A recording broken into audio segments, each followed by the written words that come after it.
88వ కీర్తన గ్రంథము 88వ కీర్తన సుమారు 1వ వచనం నుంచి 10వ వచనం వరకు చదువుకుందాం. యెహోవా నాకు రక్షణకర్తయగు దేవా, రాత్రి వేళ నేను నీ సన్నిధిని మొరపెట్టినాడు. నా ప్రార్థన నీ సన్నిధిని చేరునుగాక. నా మొరకి చెవియొగ్గుము. నేను ఆపదల్లో నిండి ఉన్నాను. నా ప్రాణము పాతాళానికి సమీపించి ఉన్నది. సమాధిలోనికి దిగువారిలో నేను ఒక్కనిగా ఎంచబడితిని. నేను త్రాణ లేని వారి వలె అయితిని. చచ్చిన వారిలో విడవబడిన వాడిని అయితిని. నేను సమాధిలో పడి ఉన్నా. హతులలో ఒకరినైతిని. నీవింకా స్మరింపని వాని వలె అయితిని. వారి నీ చేతిలో నుండి తొలగిపోయి ఉన్నారు కదా. అగాధమైన గుంటలలోను, చీకటి గల చోట్లలోను, అగాధ జలములలోను నీవు నన్ను పరుండబెట్టి ఉన్నావు. నీ ఉగ్రత నా మీద బరువుగా ఉన్నది. నీ తరంగములన్నీ నన్ను ముంచుచున్నవి. నా నెలవరులు నాకు దూరముగా ఉంచి ఉన్నావు. నీవు వారి దృష్టికి నన్ను హేయునిగా చేసి ఉన్నావు. వెలుపలికి రావల్ల కాకుండా నేను బంధింపబడి ఉన్నాను. బాధ చేత నా కన్ను క్షీణించుచున్నది. యెహోవా ప్రతిదినము నేను నీకు మొరపెట్టుచున్నాను. నీ వైపు నా చేతులు చాపుచున్నాను. మృతులకు నువ్వు అద్భుతములు చూపెదవా. ప్రేతలు లేచి నిన్ను స్తుతించెదరా. నా వాయిస్ చివరి వరకు వినబడుతుందా? చిన్న మోగదయ చేయండి ఇలా. Okay, right. అందరి దగ్గర బైబిల్ ఉంది కదా. ఎవరి దగ్గర బైబిల్ లేకపోయినా సిగ్గు లేకుండా పక్కవారు బైబిల్ చూడండి. బైబిల్ చూస్తూ వినండి. క్రైస్తవ సభలకి బైబిల్ లేకుండా రాకూడదు.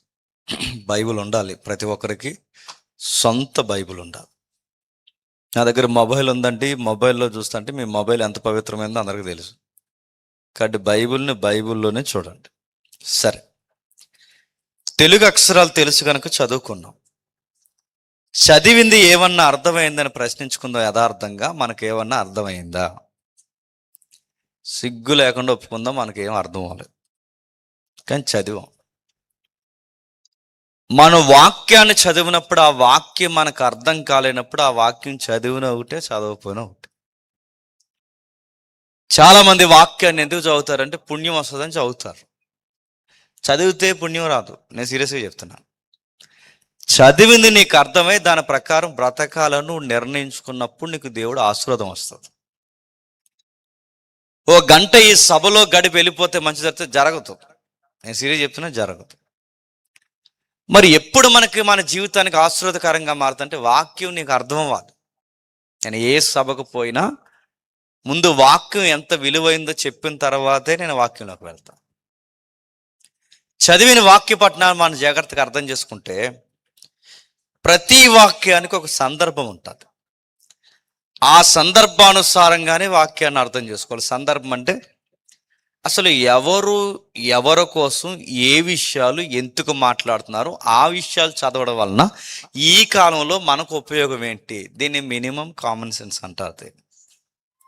లేదా స్థానికంగా చదువుకుంటాం, లేదా సమకాలీన పరిస్థితుల్లో చదువుకుంటున్న మనకి, ఎప్పుడో పురాతనమైన వాక్యం చదువుతున్న మనకి ఇప్పుడు ఏంటి ఉపయోగం, దానివల్ల మనకి ఏంటి ఉపయోగం అంటే మీకు ఉదాహరణ చెప్తాను వినండి. చాలా మంది తల్లులు, చెల్లెళ్ళు, పెద్దమ్మలు కనబడుతున్నారు. అందరికీ సంసారంలో ఏదో ఒక బాధలు ఉంటాయి, ఉండవా? ఉంటాయిగా. మాకు సంసారంలో బాధలు లేవంటే అది సంసారం కాదు, దొంగలు. ఇంకా గుర్తుపెట్టుకోండి, ఏదో ఒక బాధ ఉంటుంది. బాధలు లేనిదే సంసారం దేవుడు సంసారం కదా. ఈ మధ్యకాలంలో ఎక్కువైపోయినాయి బాధలు. ఈ బాధలు ఎక్కువైపోయినప్పుడు చాలా మంది ఏం చేస్తున్నారంటే అత్త చేత పడలేకపోతున్నారు, లేదా ఆడబడి చేత పడలేకపోతున్నారు, తోబుట్టులని చెప్పుకున్న వాళ్ళ చేత పడలేకపోతున్నారు. అన్నిటినీ వదిలేసి ఏ మనిషినైతే చూసి వచ్చిందో వాడే తిరగబడుతుంటే ఇంకెవడికి చెప్పుకోవాలి అర్థం కాక అనేకులు చేసుకుంటున్న పని ఏంటంటే సూసైడ్ చేసుకుంటున్నారు. ఇలా ఆత్మహత్యలు చేసుకుంటున్న వారు చర్చిలకు వస్తారు. ఈ చర్చికి వచ్చినప్పుడు దేవుడు వాళ్ళతో మాట్లాడతాడు. ఎలా మాట్లాడతాడు? వాక్యంలోంచి మాట్లాడతాడు. ఆ వాక్యంలోంచి దేవుడు మాట్లాడుతున్నప్పుడు గ్రహించడం మనకు తెలియాలి. ఎలా మాట్లాడతాడు వాక్యంతో? ఇలా వాక్యాన్ని చదివేస్తే మాట్లాడటం గుర్తుపెట్టుకోండి. వాక్యంలోంచి ఎలా మాట్లాడంటే, నీకన్నా ఘోరాతి ఘోరంగా ఒక యజమానురాలు ఆడిన గేమ్కి, ఒక యజమానుడు తీసుకున్న నిర్ణయానికి మధ్యలో అన్యాయం అయిపోయిన ఆగర్ అనే ఒక చరిత్ర ఉంది. ఆ ఆగరు చేపట్టుకుని దేవుడు ఆశీర్వదించాడు. ఏమన్నాడు తెలుసా? ఇదిగో నిన్ను నేను ఆశ్రయిస్తాను, నీ పిల్లలను ఆశ్రయిస్తాడు. ఆ ఆశీర్వాదమే ప్రజెంట్ గల్ఫ్ దేశాలు అయినాయి. మీకు తెలుసు కదా, కువైట్, మస్కట్, దుబాయ్. అంటే అప్పుడు ఆగరమ్మకి ఇచ్చిన మాట ఈరోజు కువైట్లో అంటే గల్ఫ్ హబ్ అంతా దీవింపబడింది. ఎందుకంటే ఆ ఆగరమ్మ పిల్లలే ఇప్పుడు గల్ఫ్ దేశాలు. అంటే దేవుడు మీకు అది చదువుతుంటే ఏమర్థమవుతుంటే, ఆగర సందర్భం చదువుతున్నప్పుడు ఒక సంసారిగా దేవుడు నీతో ఎలా మాట్లాడతాడంటే, ఆ రోజు ఆగర జీవితాన్ని ఆదరించిన దేవుడు నా జీవితాన్ని కూడా ఆదరిస్తాడు. ఇది దేవుడు మాట్లాడే విధానం. మరలా నేను చెప్తున్నాను వినండి. తండ్రి ఆడిన గేమ్కి, భర్త తీసుకున్న నిర్ణయానికి మధ్యలో అన్యాయం అయిపోయిన ఒక తల్లి ఉంది. ఆవిడ పేరు లేయా. ఆ లేయాకి ఏమైనా సంబంధం ఉందా? వాళ్ళ నాన్న కంగారుగా రాత్రి పెళ్లి చేస్తాడు. వీళ్ళ ఆయన చూడకుండా చెల్లి అనుకుని నీవుని చేసేసుకున్నాడు. మధ్యలో అన్యాయం అయిపోయింది ఎవరు చెప్పండి? లేయమ్మ. ఆ లేయమ్మ జీవితాన్ని ఆశీర్వాదకరంగా మార్చింది ఎవరు? యెహోవా. ఆ సందర్భం చదువుతుంటే నీకు నాకు ఏమర్థమవుతుందంటే, ఆ రోజు లేయమ్మని వాదార్చిన దేవుడు ఈ జనరేషన్లో నా జీవితాన్ని కూడా దేవుడు, ఇది దేవుడు మాట్లాడడం.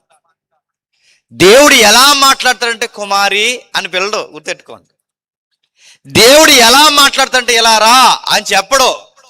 దేవుడు రాత్రి కలల్లోకి వచ్చి, ఇదంతా పక్కన పెట్టండి, దేవుడు ఈ తరంలో మాట్లాడేది ఏదైనా ఉంది అంటే నువ్వు బైబిల్ చదవాలి.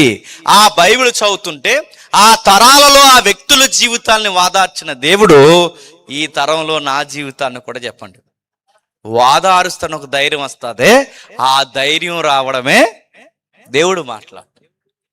ఒక కుటుంబ యజమానుడు అయితే నీలాంటి యజమానుల్ని దేవుడు చరిత్రలో ఎలా వాదార్చి నిలబెట్టాడో బైబిల్లో కుటుంబ యజమానుల చరిత్రలు ఉన్నాయి. అవి చదువుతున్నప్పుడు యజమానుడిగా నిన్ను కూడా ఆశీర్వదిస్తాడు ఆయన. ఇలా చదువుకుంటూ పోతే అనేకమైన ఉదాహరణలు మనకు బైబిల్లో ఉన్నాయి. ఇప్పుడు మనం ముందుకు వద్దాం. అసలు ఏంటి 88వ కీర్తన? ఇది రాస్తున్నాడు, మీరు చూడండి. యెహోవా నా రక్షణకర్తయగు దేవా, రాత్రి వేళ నీ సన్నిధి నేను మర్పెట్టంటే ఇది పాట, ప్రార్థన. అక్కడ రాసిన చూడండి, యెహోవా నా రక్షణకర్తయగు దేవా, నేను రాత్రి వేళ నీ సన్నిధిని మర్పెడుతుంటున్నాను. ఇది పాట, ప్రార్థన. ప్రార్థనలో పాట అంటే కీర్తనలు అనగానే ఇవి కీర్తనలు అనుకోకండి. కీర్తనలు అనగానే ఈ రోజు రాస్తున్నారు చూసారా పనికిమాల కీర్తనలు, ఆ కీర్తనలు అనుకోకండి. ఎందుకంటే వాక్యాలు తక్కువ, బీట్ సౌండ్లు ఎక్కువ. ఇప్పుడు కీర్తనలకు అర్థం పర్థం ఉన్నాయా? డ్యాన్సులు, వర్షిప్పులు చేస్తున్నారు. వర్షిప్పులు అనాలో ఊరేగింపు అనాలో అర్థం అవట్లేదు. అది వర్షిప్పా నడుతున్నాను. ఏం వర్షిప్పులు చెప్పండి? వర్షిప్పులు అవి. వర్షిప్ అంటే ఏంటి? ఆత్మతోను సత్యముతోను దేవుణ్ణి ఆరాధించాలి. ఇప్పుడు వర్షిప్ అంటే ఏంటి? గట్టిగా మ్యూజిక్ కొట్టేసి గట్టిగా ఎగిరేసి బైబిల్ కాళ్ళ దగ్గర పెట్టేసుకుని, ఇది వర్షిప్పా? నడ్డ కూడా అందరికీ దేవుడు ఏమనుకుంటున్నారు? ఇది వర్షిప్ కాదు. నడుతున్నారు, అడావడి చేస్తారు. ఊరేగింపులు అడావడి చేస్తారు చూసారు, ఎగిరి అడావడి చేసి. ఈ వర్షిప్పులు కాదు. వర్షిప్ ఏంటంటే దేవుడు అల్లరి చేయడు, సమాధానకరంగా ఉంటాడు. ఇక్కడ మీకు అర్థం కావాల్సింది ఏంటంటే బైబిల్లో కీర్తనలు ఈ జనరేషన్ కీర్తనలు లాంటివి కాదు. బైబిల్లో కీర్తనలో వాక్యాలు ఉన్నాయి. బైబిల్లో కీర్తనలు దేవుని మాట ఉంది. బైబిల్లో కీర్తనలు జీవిత పాఠాలు ఉన్నాయి. బైబిల్లో కీర్తనలు భక్తుల యొక్క కన్నీళ్ళు ఉన్నాయి. బైబిల్లో కీర్తనల వెనకాల ప్రార్థనలు ఉన్నాయి. వాళ్ళు ప్రార్థన చేస్తున్నప్పుడు చూడండి, యెహోవా నా రక్షణకర్త యొగు దేవా, నేను రాత్రి వేళ నీ సన్నిధిని మొరపెడుతున్నా. నేను ఎవ్రీడే ఏం చేస్తున్నా అంటే నీకు ప్రార్థన చేస్తున్నా. నేను ఎంతగా ప్రార్థన చేస్తున్నాను, నా ప్రార్థన నీ సన్నిధిని చేరేంత వరకు నేను మొరపెడుతున్నాను. నా జీవితం అంతా ఆపదలు నిండిపోయాయి. నా పరిస్థితి ఎలా అయిపోయిందంటే, రేపు ఈ ఊర్లో ఎవడ చచ్చిపోతాడు అంటే నెక్స్ట్ నేనే చచ్చిపోతాను అన్నట్టుంది ప్రభు అని ఈ కీర్తన రాస్తున్నాయని అంటున్నాడు. మీకు అర్థమవుతుంది ఈ మాటలు చెప్తున్న విషయాలు అంటే? ఈ కీర్తనకారుడు బాధపడుతున్నాడు. నేను డైలీ ప్రార్థన చేస్తున్నాను, దీనికంటే నా జీవితంలో ఒక ఆపదలు వచ్చాయి. ఆ ఆపదలు ఎంతగా వచ్చాయి, నీకు చరణజొచ్చి నీ చెవి యొగ్గుతావని నీకు డైలీ నేను ప్రార్థన చేస్తున్నాను. కానీ నేను పాతాళంలోనికి సమీపించి సమాధిలోనికి దిగువారిలో నేను ఒకడిని అయిపోయాను. ఈరోజు వీళ్ళు చనిపోయారు, రేపు వాళ్ళు చనిపోతారు. నెక్స్ట్ ఎవర్రా చనిపోయేదంటే జనాలు ఇట్టే చెప్తున్నారు నెక్స్ట్ నేను. ఎందుకంటే నేను ఏడ్చి చచ్చిపోయేవారి జాబితాలో నెక్స్ట్ నేనే అన్నట్టున్నాను అన్నాడు. ఇప్పుడు ప్రశ్న, ఎంత బాధపడిపోవడానికి ఇంతకీ ఏం ప్రాబ్లమ్స్ వచ్చాయి ఈయనకి ఏం ప్రాబ్లమ్స్ వచ్చాయో తెలియాలంటే ఇంతకీ ఈయన ఎవరో మనకు తెలియాలి. మెజారిటీ బైబిల్లో కీర్తనలు ఎవరు రాశారు? దావీదు రాశాడు. ఈ కీర్తన ఎవరు రాశారు? నా మాటలు మీకు అర్థమవుతుంది, బాగా వినండి. ప్రతి కీర్తన వెనకాల ఒక రైటర్ ఉన్నాడు.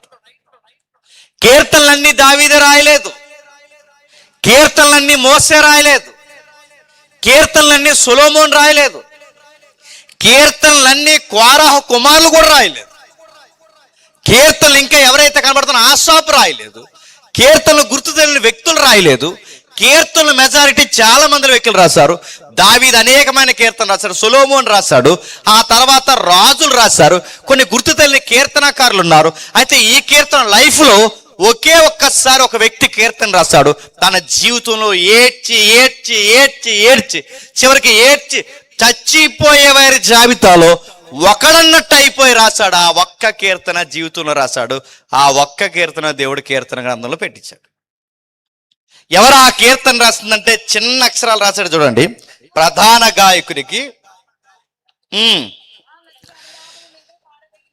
యజ్రాయీడైన యామాను రచించిన దైవ జ్ఞానము. ఏంటట? యజ్రాయీడైన యామాను రచించ అంటే రాసిన ఆయనేమంటే దీని యొక్క ఆధార్ ఎవరైతే ఉన్నాడో, ఈ కీర్తన పుట్టడానికి కారణం ఒక్క ఆయన అయితే ఈ కీర్తన వెలుగులోకి తెచ్చింది ఎవరంట? కోరాహు కుమార్. ఇప్పుడు ప్రశ్న, కోరాహు కుమారులు ఎవరు చెప్పాలి? కోరాహు కుమారులు ఎవరు? నేను చెప్తే చేతమేనండి. మోసే గారు తెలుసుగా, తెలిసినా తెలియకపోయినా తెలిసినట్టే, తెలుసు కదా మోసే గారు. మోసే అనే ఆయన ఒక నాయకుడయ్యి 6 లక్షల నుంచి 20 లక్షల మంది ఐగుప్తి నుంచి ఎర్ర సముద్రం పాయలు చేసి నేడో రేపో కానాను భూభాగాన్ని నడిపిద్దాం అనుకునే టయానికి ఒక వంకరోడు తిరగబడిపోయాడు. ఆ వంకరోడి పేరు కోరాహు. ఆ కోరాహు ఎవరి తాలూకంటే మోసే గారికి బాబాయ్ ఉంటే ఆ బాబాయ్ గారి అబ్బాయి కోరాహు. అంటే మోసే గారికి చుట్టాలు బ్రదర్ అవుతాడు. ఎవరు? ఈ కోరాహు. ఈ తిరగబడిపోయినట్టు ఉండకి ఈడు ఒక మాట అన్నాడు. ఏమన్నాడంటే, నువ్వు పెద్ద నాయకుడివి, నువ్వు చెప్పినట్టు మేము వినాలి, నువ్వు కూర్చోమంటే కూర్చోవాలి, లెగమంటే లెగాలి, మేము వినవయ్యా, మా మాట కూడా వినేవాళ్ళు ఉన్నారని చెప్పి 250 మందిని చూసి మురిసిపోయాడు ఈ మనిషి. అంటే ఈడికో పార్టీ ఉంది, ఆ పార్టీ 250 మంది పార్టీ. ఆ పార్టీతో మోసే మీదకి ఎప్పుడైతే తిరగబడిపోయాడో మోసే గారు బాధపడ్డాడు. నాయకుడికి ఉండే గొప్ప లక్షణాలు ఏంటంటే ఏడిసే ప్రతి ఒక్కడికి ఎక్స్ప్లెనేషన్ ఇస్తూ ఉండకూడదు. అది కుటుంబ యజమాని అయినా సంఘ నాయకుడైనా ఎవరైనా ఎవడ పడతాడు గాలి మాటలు మాడతాడు. ప్రతి ఒక్కడికి ఎవరిని ఇచ్చుకుంటూ కూర్చుంటామా? అందుకే మోసే గారు చేసిన పని ఏంటంటే ఎవరికి వివరించకుండా మోసే గారు చేసిన పని దేవుడికి చెప్పి వదిలేశాడు. దేవుడు సీరియస్ అయ్యాడు. వెంటనే తెల్లారేసరికి మోసేతో దేవుడు అన్నాడంటే, మోసే నీ మీదకి ఎవరైతే తిరగబడుతున్నారో వీళ్ళందరినీ ఒక పక్కకు రమ్మాను, నీ మాట వినే వాళ్ళందరూ పక్కకు రమ్మను. ఈ పక్కకు వచ్చిందంతా ఎవరో మనకు తెలుసు, కోరాహు. ఇటేపు వచ్చినందరూ మోసే. కోరాహు మాట్లాడిన 250 మంది వచ్చారు. ఆ 250 మందితో బాగా వినాలి, భూమి విడిపోయి ఒకేసారి భూమి కోరాహు యొక్క అనుసరించిన ఆయన బృందాన్ని ఒకేసారి భూమి మింగేసి చంపేసింది. కోరాహు చనిపోయాడు, కానీ ఎవరు చనిపోలేదంటే కోరాహు కొడుకులు చనిపోయారు. ఎందుకంటే అప్పుడు చిన్న చిన్న పిల్లలు. ఆ పిల్లల్ని దేవుడు చంపకుండా వదిలేసేసరికి ఈ పిల్లలు పెద్దోళ్ళై, ఆ పిల్లలు మరింత పెద్దవారైతే, ఆ పిల్లలకి పెళ్ళిళ్ళు అయితే, ఆ పిల్లలకి పిల్లలు పుడితే, ఆ పిల్లలైతే, మీ ఊరు ఎలాగైతే ఇంకో ఊరు నుంచి విడిపోయింది ఇప్పుడే అన్నాను, అలాగే వీళ్ళ ఊరంత జనాంగం అయ్యారు. ఆ ఊరంత జనాంగం అయితే సరిగ్గా ఆ టైంకి వాళ్ళంత జనాభా అభివృద్ధి చెందే సమయానికి ఇశ్రాయేలుకి 2వ రాజు పరిపాలిస్తున్నాడు. ఆ 2వ రాజే దావీదు. ఈ దావీదు పరిపాలిస్తున్నప్పుడు దావీదుకు ఒక ఐడియా వచ్చింది, ఒక ఆశ పుట్టింది. ఏమన్నాడంటే, దేవా, గొర్రెలు కాసుకుంటున్న తీసుకొచ్చి నన్ను ఎక్కడో అంతఃపురంలో కూర్చోబెట్టావు, నన్ను ఎక్కడో తీసుకెళ్ళి ఇదిగో ఇలాంటి బంగారు భవంతుల్లో కూర్చోబెట్టావు, నీకు మాత్రం నీ సన్నిధికి సరైన నివాసం లేదు, నీకు మందిరం కడతాను ప్రభువా అన్నాడు. దేవుడు అన్నాడు, ఐడియా బాగుంది కానీ నువ్వు కట్టొద్దు అన్నాడు. ఏ ప్రభు అంటే, నీ చేతులు చెప్పండి రక్తము చేత తెడుస్తున్నాయి కనుక నువ్వు కట్టడానికి వీల్లేదు. అప్పుడు దావీదు ఆశను దేవుడు నెరవేర్చడానికి దేవుడు అన్నాడు, ఆశగాలి నీ ప్రాణాన్ని తృప్తిపరుస్తాను, నీ కొడుకు ద్వారా కట్టిస్తానులే అన్నాడు. ఆ కొడుకే సొలొమోను. ఆ సొలొమోను వచ్చాడు. సొలొమోనుకి కావాల్సిన 46 ఎకరాల స్థలం కొన్నాడు. సొలొమోను రావడానికి కావాల్సిన మెటీరియల్ అంతా సిద్ధపరిచాడు. సొలొమోను వచ్చే సమయానికి పూజారులు అంటే యాజకులను సిద్ధపరిచాడు. దేవాలయంలో పనిచేయడానికి కావలసిన పరిచారకులను సిద్ధపరిచాడు. దేవాలయంలో పనిచేయడానికి కావలసిన గాయకులను రెడీ చేశాడు. దేవాలయానికి కావాల్సిన అందరు రెడీ చేశాడు. ఇప్పుడు దేవాలయాన్ని బంగారంతో కట్టబోతున్నాడు కనుక ఆ దేవాలయాన్ని కాపలా కాయడానికి సైనికులు కావాలన్నాడు. ఆ సైనికులే కోరాహు కుమారులు. మీకు అర్థమైనట్టే. ఇలా వచ్చారు కోరాహు కుమారులు. ఈ కోరాహు కుమారుల్ని సైనికులు ఎవరైతే ఉన్నారో వీళ్ళందరినీ తీసుకొచ్చి వీళ్ళందరినీ దావీదు ఏం చేశాడంటే, దేవాలయాన్ని కాపలా కాయడానికి, సిటీని కాపలా కాయడానికి ద్వారపాలకులు విభాగాలుగా పెడితే, వీళ్ళు చెకింగ్ డిపార్ట్మెంట్లో సైనికులుగా అంటే కమాండర్స్గా పనిచేస్తున్నప్పుడు వీళ్ళు వస్తూ పోతున్న పబ్లిక్ని అబ్జర్వ్ చేస్తూ ఇక్కడికి వచ్చిన భక్తులు ఎవరైతే ఉన్నారో ఆ భక్తిని వెలుగులోకి తీసుకురావడానికి వీళ్ళ పాటల కింద రాశారు. అంటే వీళ్ళకి గవర్నమెంట్ ఎంప్లాయీసే కాదు, దేవుడి కొరకు పాటలు రాసిన గొప్ప రైటర్స్ కూడా. అలాంటి పాటని వెలుగులోకి తీసుకొచ్చారు. ఆ పాట మూలం ఎవరిదంటే ఏమానది. ఈ పాటని వెలుగులోకి తీసుకొచ్చింది ఎవరంటే కోరాహు కుమారులు. ఇంతకీ ఇప్పుడు ప్రశ్న, ఇంతగా బాధపడ్డానికి ఏమాను ఎవరు? ఇప్పుడు ప్రశ్న, ఈయన ఇంతగా బాధపడ్డాక రాస్తున్నారు చూడండి, నేను పాతాళంలోకి సమీపించి ఉన్నాను, నా ప్రాణం తాళలేని వాళ్ళే అయిపోయింది, నేను చచ్చిన వారిలో ఎడవబడిన వాడిని అవుతాను, నేను సమాధిలో పడి ఉన్న అతుల్లో ఒకని వల్ల అయిపోయాను. ఎంత బాధపడిపోతున్నాడు. ఇంతకీ అన్ని ఆపదలు ఈ అబ్బాయికి ఏమొచ్చాయి? ఎప్పటి నుంచి పడుతున్నాడు ఈ బాధలు అంటే బాగునండి, చిన్నప్పటి నుంచి పడుతున్నాడు అంట. ఇంతకీ అబ్బాయి ఎంత? రైటర్స్ వయసు అడిగితే వయసు చెప్తున్నారు. ఇంతకీ అబ్బాయి వయసు ఎంత? 25 years. అంటే ఈ పాట రాసే సమయానికి, అంటే ఈ కీర్తన ఈ అబ్బాయి తెర మీదకి తీసుకొచ్చే సమయానికి 25 సంవత్సరాలట. 25 సంవత్సరాల అబ్బాయికి ఏం బాధలు ఉంటాయండి? ఈ జనరేషన్ బట్టి చెప్పండి. 25 సంవత్సరాల కుర్రోడికి ఏం బాధలు ఉంటాయి? దిక్కుమాల లవ్ స్టోరీలు ఉంటాయి. ఇంకా ఏముంటాయి చెప్పండి? వాళ్ళ అమ్మో బాబు వాడికి ఏదోడు కొనకపోతే అది పెద్ద బాధలా ఫీల్ అవుతాడు ఇటు. లేదా ఎగ్జామ్స్కి సరిగ్గా చదవకపోతే ఫెయిల్ అయినందుకు బాధపడతారు. నేను అడుగుతున్నాను, 25 సంవత్సరాల కుర్రోళ్ళు దేనికోసం బాధపడితే? ప్రియులారి కోసం బాధపడతారు, బాధపడితే వస్తువుల కోసం బాధపడతారు. ఈ అబ్బాయి దేనికోసం బాధపడతారు? అరే ఇంత ఏడ్చి బాధపడతాడు. ఎంతగా బాధపడతాడు? ఇంకా కిందకి రాస్తున్నాడు చూడండి 15వ వచనంలో, బాల్యము నుండి నేను బాధపడి చావునకు సిద్ధమై. ఎప్పటి నుండి? 1 కాదు 2 కాదు, బాల్యం నుంచి. అంటే మీరు గమనించండి, 25 years అంటే మీరు బాల్యంలో ఒక 2 ఏళ్ళు పక్క తీసిన, చిన్నప్పటి నుంచి ఒక 20+ అంటే 20 సంవత్సరాల పైనుండే చెప్పండి ఈ అబ్బాయి బాధపడుతున్నాడు. ఇంత చిన్న వయసు నుంచి ఈ అబ్బాయి బాధపడడానికి కారణం ఏంటి? ఆయన బాధపడమే కాదు, కిందకి అంటున్నాడు, నీ కోపాగ్ని నా మీదకు పొర్లి ఉన్నది, నీ మహా భయములు నన్ను సంహరించి ఉన్నవి, నీళ్లు ఆవరించున్నప్పుడు దినవంతా నన్ను ఆవరించున్నవి, అవి నన్ను చుట్టూరా చుట్టుకొని ఉన్నవి. నేను బాధపడుతున్నప్పుడు నా బాధను చెప్పుకోవడానికి ఒక ఫ్రెండ్ లేడు, నా బాధను చెప్పుకోవడానికి ఒక బంధువు లేడు, నా అన్నవాడు నాకు ఒక్క లేడు. నాకున్నది తోడల్లా ఏమనుందంటే అక్కడ రాస్తున్నాడు, చీకటే నాకు బంధువు అయ్యారు. గదిలో కూర్చుంటాను, ఏడుస్తాను, చెప్పుకుందామంటే ఒక్క ఫ్రెండ్ లేడు. ఎవడైనా కొన్ని రోజులు ఫ్రెండ్గా ఉంటాడంటే వాడు కొన్ని రోజులు ఉంటాడు, తర్వాత వాడు నాకు దూరం అయిపోతాడు. మా ఇంటికి ఎవరైనా బంధువులు వస్తారంటే చాలా కాలం అయిపోయింది, మా ఇంటికి బంధువులు రావడమే మానేస్తారు. మా ఇంటికి ఒక బంధువు రాడు, ఒక స్నేహితుడు రాడు, నా అన్నవారు ఎవరు లేరు. నా బాధ చెప్పుకోవడానికి నా ఫ్యామిలీ కూడా నా వైపు చూడదు. అందుకే చిన్నప్పటి నుంచి ఏడ్చి ఏడ్చి ఏడ్చి ఏడ్చి నా గదే నాకు స్నేహం అయిపోయింది, నా గదిలో ఉన్న చీకటే నాకు బంధువు అయిపోయారు. నా బాధ ఎవరికి చెప్పుకోలేదని 25 years లేదా 20 years నుంచి రోజు రాత్రి పగలు ఏడుస్తూ ఎవరికి చెప్పుకుంటున్నాడట? దేవుడికి. ఇప్పుడు బాగా వినండి, యంగ్ స్టార్స్ బాగా వినండి. అంత బాధ ఈ అబ్బాయికి ఏమొచ్చిందో తెలియాలంటే ఈ అబ్బాయి కోసం మనకు తెలియాలి.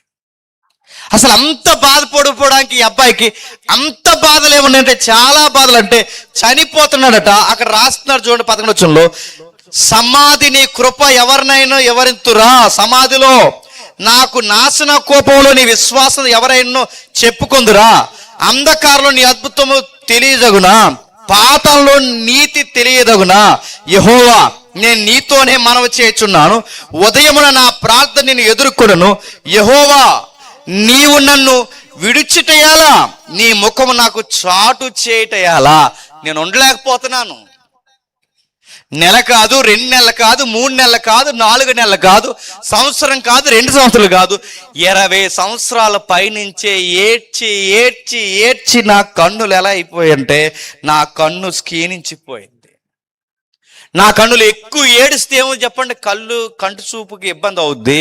ఎక్కువ ఏడిస్తే కళ్ళు కింద వలయాలు వస్తాయి. ఎక్కువ ఏడిస్తే డిప్రెషన్ మనం చాలా రోగాల్లో గెంటేస్తుంది. ఎక్కువ ఏడిస్తే ఆ మానసికమైన రోగం మనిషిని నిలువెల్లా పాడు చేస్తుంది. ఈ అబ్బాయి అంటున్నాడు, నేను ఏడ్చి ఏడ్చి మృతునైపోయేలా ఉన్నాను, ఏడ్చి ఏడ్చి చచ్చిపోయేలా ఉన్నాను. నేను ఎంతగా ఏడుస్తున్నానంటే ఇక నేడో రేపో చనిపోతానేమో. ఇప్పుడు ప్రశ్న, ఎంత ఏడుస్తున్నాడంటే ఇతనికి ఏటి సందర్భం? చూద్దాం ఒకసారి. ఎవరి అబ్బాయి? మొదటి దినవృత్తాంతాల గ్రంథం ఒకసారి తీయండి. మొదటి దినవృత్తాంతాల గ్రంథం 6వ అధ్యాయం. మొదటి దినవృత్తాంతాల గ్రంథం 6వ అధ్యాయం 33వ వచనం. మొదటి దినవృత్తాంతాల గ్రంథం 6వ అధ్యాయం 33వ వచనం. ఈ ప్రకారము తమ కుమారులతో కలిసి కనిపెట్టుచున్న వారు ఎవరనగా, తమ కుమారులతో కలిసి కనిపెట్టుచున్న వారు ఎవరనగా, కహతీల కుమారుల్లో గాయకుడగు హేమాను ఇతడు సమూయేలు కుమారుడగు కహతీల కుమారుల్లో గాయకుడు. ఇప్పుడు ప్రశ్న, కహతీల కుమారులకు చెందిన వాడే హేమాను. ఇప్పుడు మళ్ళీ ప్రశ్న, కహతీలు ఎవరు? అన్ని ప్రశ్నలే మనకి. చెప్పండి, కహతీయుడు ఎవరు? కహతీలు అంటే ఇశ్రాయేలు 12 గోత్రాలు ఉన్నాయిగా. 12 గోత్రాలు లేవీలు అనే ఒక గోత్రం అని తెలుసుగా. ఆ లేవీలు గోత్రాల మళ్ళీ వ్యక్తులు ఉన్నారు. ఆ వ్యక్తులకు వంశాలు ఉన్నాయి. ఆ లేవీల్లో ఒక వంశమే కహతీలు. అంటే ఈయనెవరన్నమాట? లేవీడు. లేవీలో ఒక కహతీలు. ఆ కహతీల వంశానికి చెందిన వాడే ఈ హేమాన్. ఈ హేమాను యొక్క వృత్తి అని చెప్తున్నాడు. ఇతడు గాయకుడు. ఇప్పుడు చెప్పండి, ఇతడు గాయకుడే కాదు, మంచి రచయిత. మంచి రచయితే కాదు, మంచి గాయకుడు. మంచి గాయకుడు రచయితే కాదు, అక్కడ రాష్ట్రాన్ని మీరు చూడండి, సమూయేలు గారికి మనవడు. ఇప్పుడు ప్రశ్న, సమూయేలు గారు ఎవరు? చెప్పండి. ఎవరు? అన్నా కొడుకు. ఇప్పుడు బాగుండండి, అన్నాకి ఎలాంటి పరిస్థితుల్లో సమూయేలు పుట్టాడు పడుతున్నాను. సమూయేలు గారికి మనవడికే ఇంత ఏడుపు ఉందంటే బహుశా ఏదో పెద్ద గొడవే ఉండుంటుంది. అసలు సమూయేలు గారు అంటే చిన్న వ్యక్త?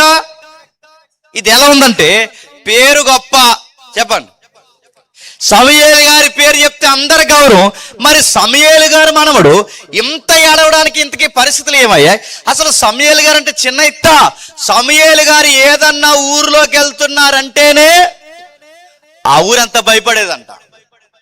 అసలు సమూయేలు గారు ఎలాంటి పరిస్థితుల్లో పుట్టాడు మీకు తెలియాలంటే ఒక్కసారి సమూయేలు క్యాపబిలిటీ ఏంటో తెలిస్తే ఆ కుటుంబంలో పుట్టిన ఈ అబ్బాయి ఎందుకు ఏడుస్తున్నాడో మనకు అర్థమవుద్ది. ఒక్కసారి న్యాయాధిపతుల గ్రంథం రండి. న్యాయాధిపతుల గ్రంథం 19వ అధ్యాయం. న్యాయాధిపతుల గ్రంథం 19వ అధ్యాయం. న్యాయాధిపతుల గ్రంథం 19వ అధ్యాయం. న్యాయాధిపతుల గ్రంథం 19వ అధ్యాయం మొదలు వచ్చి నుండి. న్యాయాధిపతుల గ్రంథం 19వ అధ్యాయం మొదలు వచ్చును. ఇశ్రాయేలీలకు రాజులైన దినములలో లేవీయుడనే ఒకడు ఎఫ్రాయిమీయుల మన్యపు ఉత్తర భాగమున పరదేశిగా నివసించుచుండెను. అతడు యోధా బెత్లెహేములో నుండి ఒక స్త్రీని తనకు ఉపపత్నిగా తెచ్చుకొనగా అతని ఉపపత్ని అతన్ని విడిచి ఒకనితో వ్యభిచరించి యోధా బెత్లెహేములోని తన తండ్రి ఇంటికి పోయి అక్కడ 4 నెలలుండెను. జాతికి వినండి, మీకు పరిస్థితులు అర్థం కావాలి. హేమాన్ అంటే ఏంటో చూడడం ప్రారంభిస్తే మనకు దారిలో ఎదురైన వ్యక్తి సమూయేలు. సమూయేలు పరిస్థితులు ఏంటో మనకు అర్థం కావడానికి ముందుకెళితే సమూయేలు పుట్టే సమయానికి సమాజం ఎలా ఉందట? ఒక్కొక్కడు 2-3 చేసుకుంటున్నాడట. ఆఫీసర్లు ఏమో ఒకరు, చెప్పండి, అనాఫీసర్లు ఇంకొకరు, ఇలా చేసుకుంటూ చూడండి. పైగా ఎఫ్రాయిమీ మంద్యంలో లేవీడు అంటే ఎవరండి? లేవీడంటే ఎవరో బాగునండి, దైవజనుల గుంపు. అంటే దేవుడు తరపున పనిచేయాల్సిన నాయకుల్లో ఒకడు. ఆ నాయకుడట ఏ ఊరు పిల్లను ఉపపత్రిక ఉంచుకున్నాడట? చెప్పండి, బెత్లెహేం. బెత్లెహేం అంటే ఎవరండి? బాగా వినండి, మహారాజులు పుట్టబోయే ఊరు అప్పటికి. ఆ మహారాజు అంటే దావీదు గారి ఊరు, ప్రభు అయిన యేసుక్రీస్తు వారు పుట్టిన ఊరు. అలాంటి ఊరిలో పనికిమాలినది కూడా ఉందంట, గుర్తుపెట్టుకో. గొప్ప గొప్ప సంఘాల్లో కూడా పనికిమాలిన మోకుంటారంటే ఉంటారు. ఎంత భక్తి జీవితంలో కూడా సంఘాన్ని చెడగొట్టే పనికిమాలిన వారు ఉంటారంటే ఉంటారు. ఇక్కడ మీరు చూడండి, అంత మంచి ఊర్లో, ప్రవచనం కలిగిన ఊర్లో, దైవం ఎదురు చూసిన ఆ ప్రాంతంలో ఇలాంటి పనికిమాలిన భక్తిహీనులు ఉన్నారట. ఆ భక్తిహీనుల ఉపపత్ని ఈమె ఎవరో చూడండి ఆ సంసారంలోకి వచ్చింది. ఏమైంది? వస్తే బాగా వినండి, వచ్చింది కుదురంగా ఉందా? గుర్తుపెట్టుకోండి, మధ్యలో వంకరగా ఉన్నది ఎవరైనా లైఫ్లోకి వస్తే వంకర పనులే చేస్తుంది. మగాళ్ళు జాగ్రత్తగా వినాలి, బాగా వినండి. మధ్యలో ఎవరైనా తగిలితే మధ్యలో వచ్చే పనులే చేస్తుంది. నీ కోసం జీవితాంతో నిష్ఠాగరిష్ఠగా ఉండిపోవడానికి ఆవిడేమి ప్రారంభం నుంచి నీతో ఉన్నది కాదు. ఆవిడ తిరిగేసి అడుగుతుంది. అడిగితే వీడి దగ్గర సమాధానం ఉంటుందా? మీ ఆవిడ ఉండగా నా దగ్గరికి వచ్చా, నా దగ్గర అడిగితే చెప్పగలడా? అది కూడా అంటుంది. ఏమని? నువ్వేమి రైట్ ఉందని నన్ను అడుగుతావు, నువ్వేముందని నన్ను అడుగుతావు. ఇదిగో నువ్వు అలా ఉండగా నా దగ్గరికి ఎలా వచ్చావో నేను కూడా, చెప్పండి, నువ్వు ఉండగా వెళ్ళా, నువ్వేంటి, నువ్వు నన్ను అడగాలంటే ముందు ఇది ఉండు అని అంటదా అనదా? అదే చూడండి, ఈ అమ్మాయి ఎంత బరితింగకారమో. చాలా మంది చేస్తే తప్పదే. ఇలాంటి మధ్యలో నమ్మారంటే వీళ్ళు నిలువెల్లా ముంచేస్తారు. ఇలాంటి పని మీరు చేస్తే ఈ పని చేస్తుంది చూడండి, ఏం చేస్తుంది? వీడితో ఉందా నీతి నిజాయితీ ఉందా? కక్కుర్తి పనులు చేసేది కక్కుర్తి పనులే చేస్తుంది. మళ్ళీ ఇంకో కక్కుర్తి పని ఎవరితోనో చేసింది, పోయింది. వీడికి తెలిసింది, అరే ఇది తేడారా, ఇది ఇంటి ఇల్లాంటిది కాదు. ఇలాంటి కక్కుర్తి పని ఎలా చేస్తుందంటే, నేను ఉండగానే ఇంకో కళ్ళు కప్పే పని చేసిందంటే, ఇలాంటి దాంతో జర్నీ మంచిది కానీ ఆగిపోతే బాగుండుగా. కొత్త కోళ్ళ కోపం నుంచి వెళ్ళిపోయింది అన్నట్టు వెళ్ళి బతిలాడడానికి వెళ్ళాడు. ఎక్కడికి? ఆ బెత్లెహేం. అక్కడికి వెళ్ళి బతిలాడడానికి వెళితే ఆ బతిలాడు తీసుకొస్తున్నారు. అదేమో చిన్నూరా, ఎఫ్రాయిముకి బెత్లెహేంకి చాలా దూరం ఉంది. అక్కడి నుంచి ఇక్కడ తీసడానికి ఈరోజు ఏమైనా కార్లు ఉన్నాయా? ఈ రోజు ఉన్నట్టు. ఆ రోజుల్లో ఏమన్నా ఈ రోజుల్లో ఉన్నట్టు వాహనాలు ఉన్నాయా? ఏమీ లేవు. అంత దూరం నుండి తీసుకుని రావడానికి వెళుతున్నప్పుడు ఆ వెళుతుండా ఆ యెరూషలేము నుంచి బతినాడు తీసుకొచ్చాడట. మరి ఏం బతినాడో ఏం చెప్పాడో కండిషన్స్ ఏం అప్లై అయ్యో మనకు తెలియదు, కానీ మొత్తం మీద తీసుకుని వచ్చాడు. ఆ గాడిద మీద తీసుకుని వస్తుండగా ఒక ఏరియాకి వచ్చేసరికి చీకటి పడిపోయిందంట. జాతికి వినాలి. ఆ ఏరియా వచ్చేసరికి చీకటి పడిపోతే ఏమవుతుంది? 19 వచ్చంలో అయితే మా గాడిదలకు గడ్డి మొదలైన మేత నాకును నా పనికెత్తుకును నీ దాసులతో కూడానున్న నా నౌకరులకు ఆహారము ద్రాక్షరసము ఉన్నవి, ఏది తక్కువ లేదని అతనితో చెప్పాడు. ఎందుకంటే అతనితో అంటే ఎవరు? ఒక ఏరియాకి వచ్చాడు. ఆ ఎఫ్రాయిం నుంచి బెత్లెహేము నుంచి ఎఫ్రాయింకి వెళ్ళిపోవడానికి ఈ అమ్మాయిని బతులు అడుకుని తీసుకుని వెళ్ళిపోతే ఒక ఏరియాకి వచ్చేసరికి చీకటి పడిపోయాం. సరిగ్గా ఆ ఏరియాకి వచ్చే చీకటి పడిపోతే ఒక పెద్ద ఆయన ఉన్నాడు, ముసలాయన. ఆ ముసలాయన అన్నాడు, బాబు మా ఏరియాలు రాత్రులు తిరక్కండి, ఈ రాత్రులు మా ఏరియా తిరిగి వెళ్తే కొంచెం ప్రమాదం. మా నైట్ మీరేమన్నా మా ఇంట్లో ఉండిపోయి మీరు తెల్లారేక ప్రయాణం చేస్తే బెటరు. అవసరమైతే మీ అవసరాలన్నీ నేను తీరుస్తానంటే ఇప్పుడు ఈ నన్నడట ఈ లేవీడు మాకు అన్నీ ఉన్నాయి, మా నౌకర్లకి మా దాసులకి అన్నీ ఉన్నాయి, మేము వెళ్ళిపోతామంటే అప్పుడు ఆయన అంటున్నాడట ఏమని? ఆ ముసలివాడు నీకు క్షేమం కలుగును గాక, నీకేమైనా తక్కువైతే వాటి భారం నా మీద ఉంచుము. మెట్టికి ఈదులో రాత్రి గడపకూడదు. ప్రశ్న అడుగుతాను, చెప్పండి, బాగా వినండి. మెట్టికి రాత్రులు ఎక్కడ గడపకూడదట? ఎక్కడ గడపకూడదట? ప్రశ్న. ఎందుకు ఈదులో గడపకూడదంట? దయ్యాలు తిరుగుతాయా? ఎందుకు ఈదులో గడపకూడదంట? రాక్షసులు తిరుగుతాయా? ఎందుకు ఈదుల్లో గడపకూడదట? కింద రాస్తున్నాడు చూడండి, ఎందుకు గడపకూడదు. మెట్టికి ఈదుల్లో రాత్రి గడపకూడదు చెప్పి తన ఇంట అతన్ని చేర్చుకొని వారి గాడిదల కొరకు మేత సిద్ధపరిచి అప్పుడు వారు కాళ్ళు కడుక్కొని వారు సంతోషించుచుండగా ఆ ఊర్లో కొందరు పోకిరీలు ఎవరట? ఆ ఊర్లో కొందరు గడి చెప్పండి ఎవరంట? ఇప్పుడు చెప్పండి. రాత్రులు తిరిగే సన్నాసి బ్యాచ్ అంతా ఎవరు? చూసి చెప్పండి, మళ్ళీ చెప్పండి, గట్టి చెప్పండి. ఈ ఎదవల్ని ఎవరు అడగరా? నేను మళ్ళీ చెప్తాను, ఏ నాయకుల్ని గెలిపించుకున్నారో నాకు తెలియదు, కానీ ఏ పంచాయతీ నాయకుడు మీకు గెలిచాడో నాకు తెలియదు, కానీ ఏ ఈది నెంబర్ గెలిచాడో నాకు తెలియదు, కానీ ఇలాంటి సన్నాసిగాళ్ళు రాత్రులు తిరిగితే అడగాలి. అడగకపోతే ఏమవుతున్నారు? ఏం పనని మెట్టికి రాత్రులు ఇల్లు తిరుగుతున్నారు. ఈ రాత్రులు అమ్మ బాబు భయం లేకుండా రాత్రులు మన పేటల్లో ఈదుల్లో తిరుగుతున్న కుర్రోళ్ళని అడగండి, మీరు ఎందుకు తిరుగుతున్నారని అడగండి. మీరు అడగలేదో ఈ తెలిసి తెలియని వయసులో చేసే పనులు ఏదో ఒక క్రైమ్ స్టోరీ క్రియేట్ చేస్తారు. పోకిరి పని చేస్తారు. అక్కడ చెప్తాను, అందుకే రాత్రులు తిరగకండి నా పెద్ద ఆయన ఎందుకు అంటున్నాడు? రాత్రులు దయ్యాలు తిరగు, రాత్రులు రాక్షసులు తిరగు. మరి రాత్రులు ఎవరు తిరుగుతాడు? ఇదిగో ఈ పనికి బాలలు తిరుగుతారు. పనా పాట నడుతున్నాడు. వీళ్ళ అమ్మ భయమా ఉండదు, వీళ్ళ బాబా చెప్పడు, వీళ్ళ కనేస్తారు వదిలేస్తారు. ఈ మొబైల్ పెట్టుకుని ఆ ఈదిలోకి ఎందుకు తిరుగుతున్నాడు అడగాలని మళ్ళీ అడుగుతున్నాను. ఈసారి అడగండి. మీరెవర్రా మా అబ్బాయిని అనడం కంటే అడుగుతారు. మీ అబ్బాయికి అంత దురదగా ఉంటే మీ ఇంట్లో తిరగమని చెప్పండి. నేను సీరియస్గా చెప్తున్నాను. మీ అబ్బాయికి అంత మెలకు ఉంటే రాత్రి మీ ఇంట్లో తిరగమండి. ఈదులో తిరిగితే ఈదులో గెలిపించుకున్న ఈది మెంబర్ అడుగుతాడు, ఇలాకాలో గెలిపించుకున్న పంచాయతీ నాయకులు అడుగుతారు, గ్రామ పెద్దలు అడుగుతారు. వీడి ఖాళీగా తిరుగుతున్న వాడు క్రైమ్ చేస్తే ఎవడ లెక్క అప్పచెప్తాడు? ఇంకో మాట చెప్పినా పోలీసు వాడు చెప్తాను వినండి. ఖాళీగా తిరిగి డౌట్ఫుల్ క్యారెక్టర్ ఉన్న ఎవడి మీద అయినా కంప్లైంట్ పోలీస్ స్టేషన్లో పడేయండి, దెబ్బకి జబ్బు కట్టేస్తుంది. ఎందుకంటే చిన్న వయసులో తాగి ఇలా మొబైల్ చెత్త చెదారం బైకులు గాడిద గుడ్డు ఇవన్నీ చేసి ఇలా తిరిగి నడుపుతాను.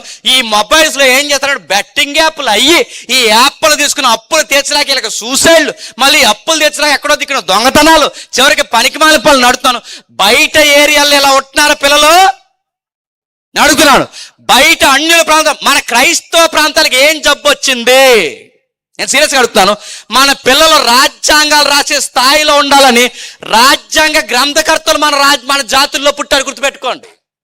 మన ఏరియాల్లో పుట్టి ఈది దీపాల కింద కూర్చొని చదువుకొని గొప్ప గొప్ప రాజ్యాంగాలు రాస్తారు. క్రైస్తవ ప్రాంతాల్లో పుట్టిన నడుతున్నాడు, వీళ్ళు అయ్యి తాగుతాడు, వీళ్ళ తాత తాగుతాడు, వీడు తాగుతున్నాడు, వీడు చిన్న వయసులో తాగుతాడు, సంసారానికి పనికొస్తాడా?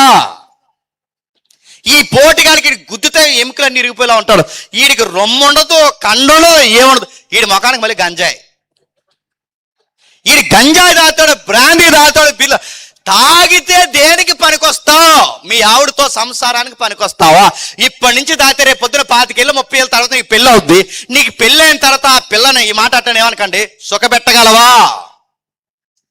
ఆ అమ్మాయికి రూపాయి తెచ్చి ఇవ్వగలవా? ఆ అమ్మాయి వండడానికి ఏమైనా తేగలవా? నీ ఎముక అరిగిపోతాయి, నీ సత్తువు తగ్గిపోతాయి, నీ ఓపిక పోద్ది. రేపు పొద్దున్న నిన్ను కట్టుకున్నందుకు ఆ పిల్లకి ఏ సుఖం లేనందుకు ఏమవ్వాలి? నిన్ను చేసుకున్నందుకు తప్పుడు మార్గాల్లోకి పోవాలా? ఎవర్రా తిరిగేదంటే రాత్రులు చెబుతున్నాడు చూడండి, పోకిరీలు నడుతాను, పోకిరీలు నడుతాను. పోకిరి అంటే రాత్రి తిరుగుతారు వీళ్ళు, వీళ్ళకి పని పాట నడుతాను. ఈదులు ఎలా వేగంగా పడతాడు, ఈదులు అంత వేగంగా ఇడికి పడదవలసిన పని ఏముందండి? నడుతాను, అంత వేగంగా నడుతాను. ఫ్రంట్ వీళ్ళు లేపుతాడట, బ్యాగ్ ఏ వీళ్ళు లేపి ఎవరిని గుద్దేద్దామని నడుతున్నాను. ఈదులో చిన్నపిల్లలు తిరుగుతారు, పెద్దోళ్ళు తిరుగుతారు, వయసు తిరుగుతారు. వీడికి ఇంక విజ్ఞానం ఉండాలద్దా? వీడిని అడిగితే ఏమంటారు చెప్తున్నా, నా బండి నీ బండి అయితే ఇంట్లో తోలుకో నడుతున్నా. ఈదులు అందరికీ సంబంధం ఉంటుంది, ఈదులు అందరూ అడుగుతారు.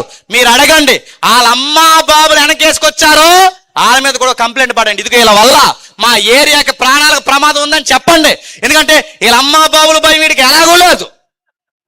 గ్రామ పెద్దల భయమైనా ఉండాలి. ఏదో ఒక భయం చెప్పండి.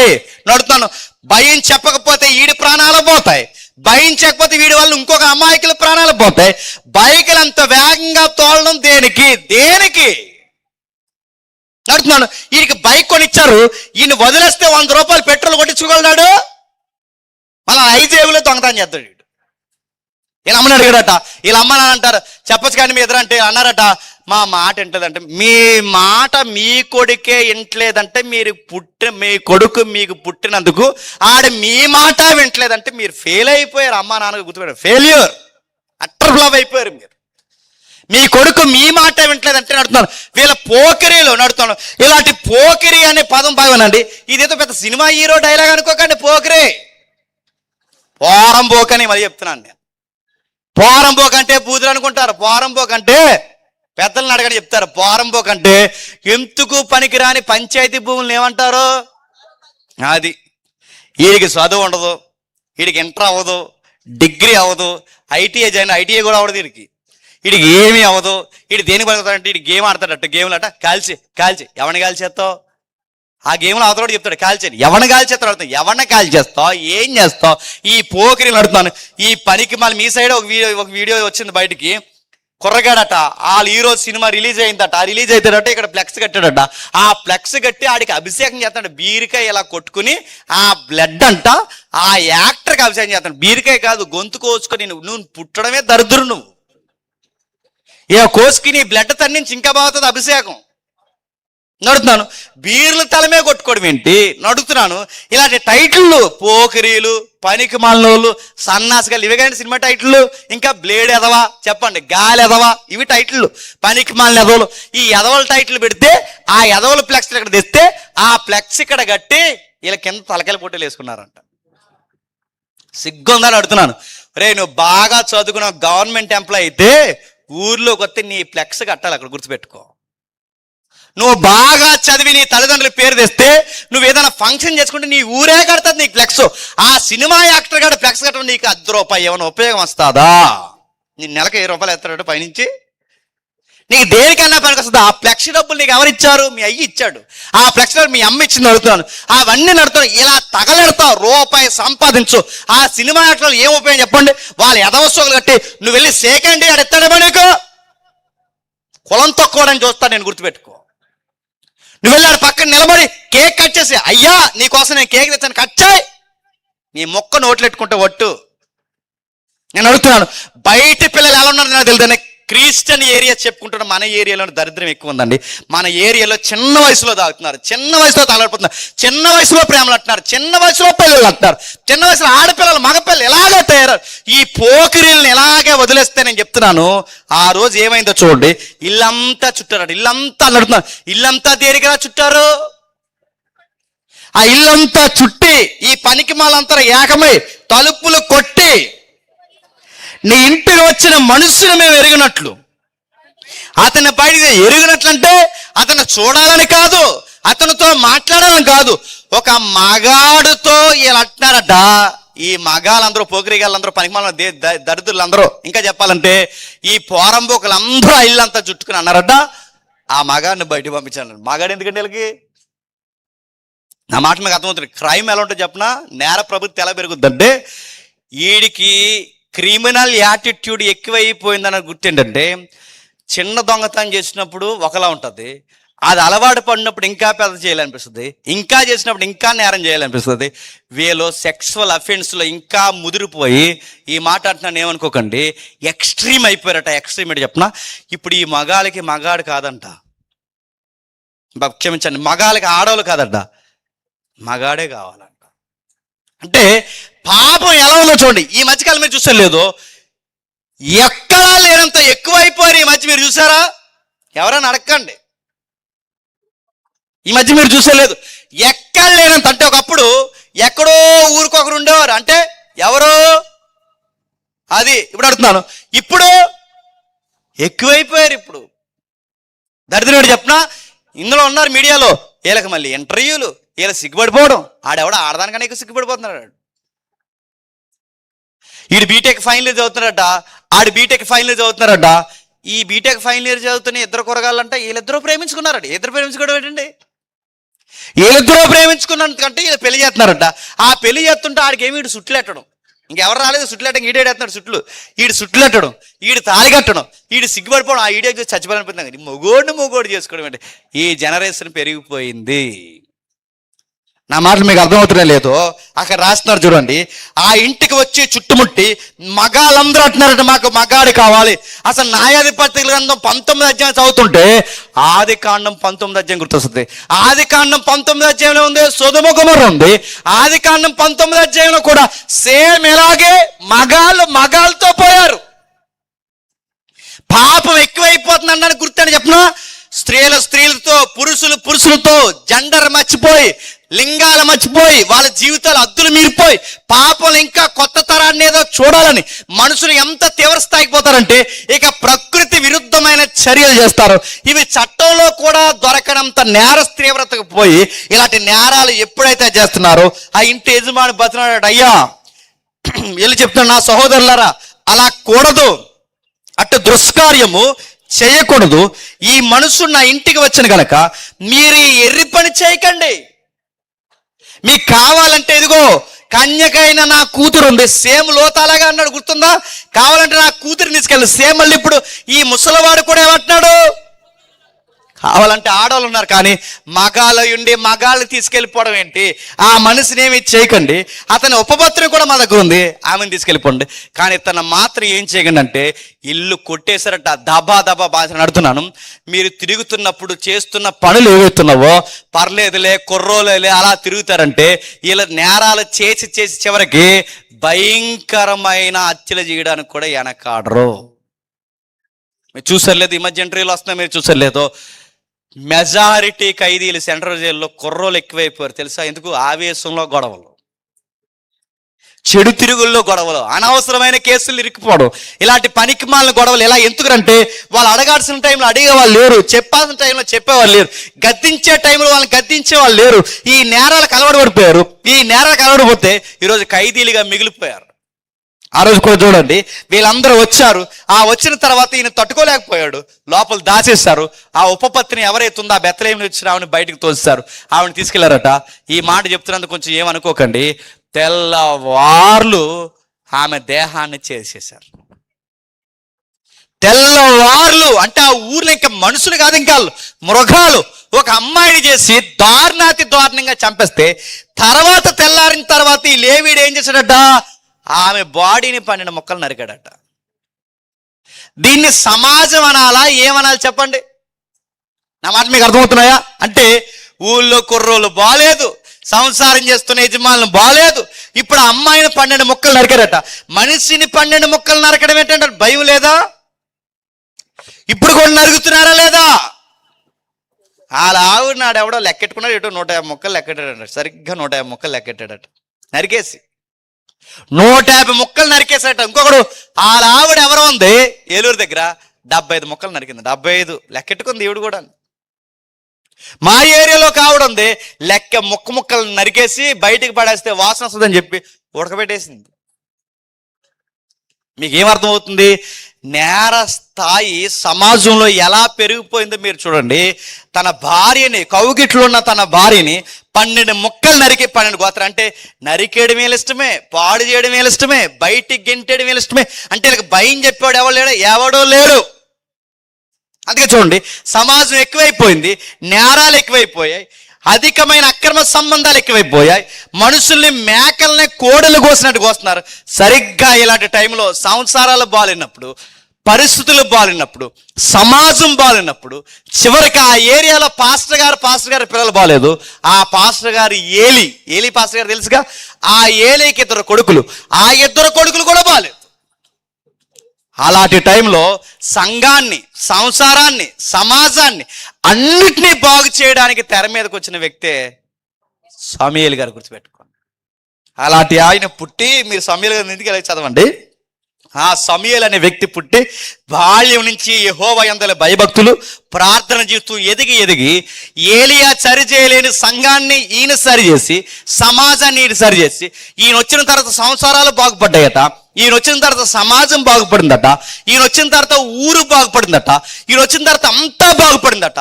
సమూయేలు పేరు చెప్తే బెత్లెహేం ప్రాంతానికి మీరు ఇంటికి వచ్చి 12వ అధ్యాయం సమూయేలు వస్తుంటే, ఆ మొదటి సమూయేలు 12వ అధ్యాయంలో బెత్లెహేం పెద్దలందరూ లేచి నిలబడి అన్నారట, అయ్యా చెప్పండి, మా ఊర్లో యవనస్తులు కానీ మేం కానీ సరి చేసుకోవాల్సిన ఏమైనా ఉన్నాయి చెప్పండి అని భయపడిపోయినట్టు. సమూయేలు వచ్చిన తర్వాత అన్ని వర్గాలు ఏమయ్యాయి చెప్పండి?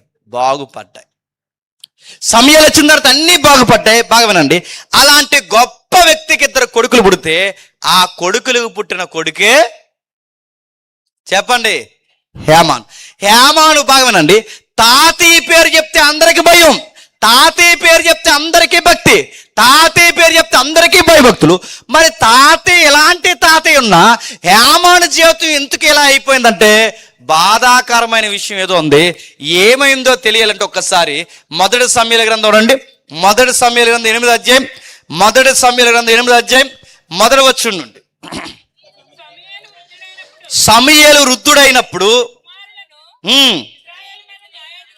ఇశ్రాయేలు మీద న్యాయాధిపతులుగా నియమించి,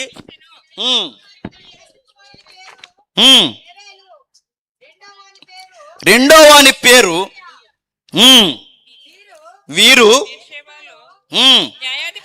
వీరు బెర్షెబాలో న్యాయాధిపతులుగా ఉన్నారు.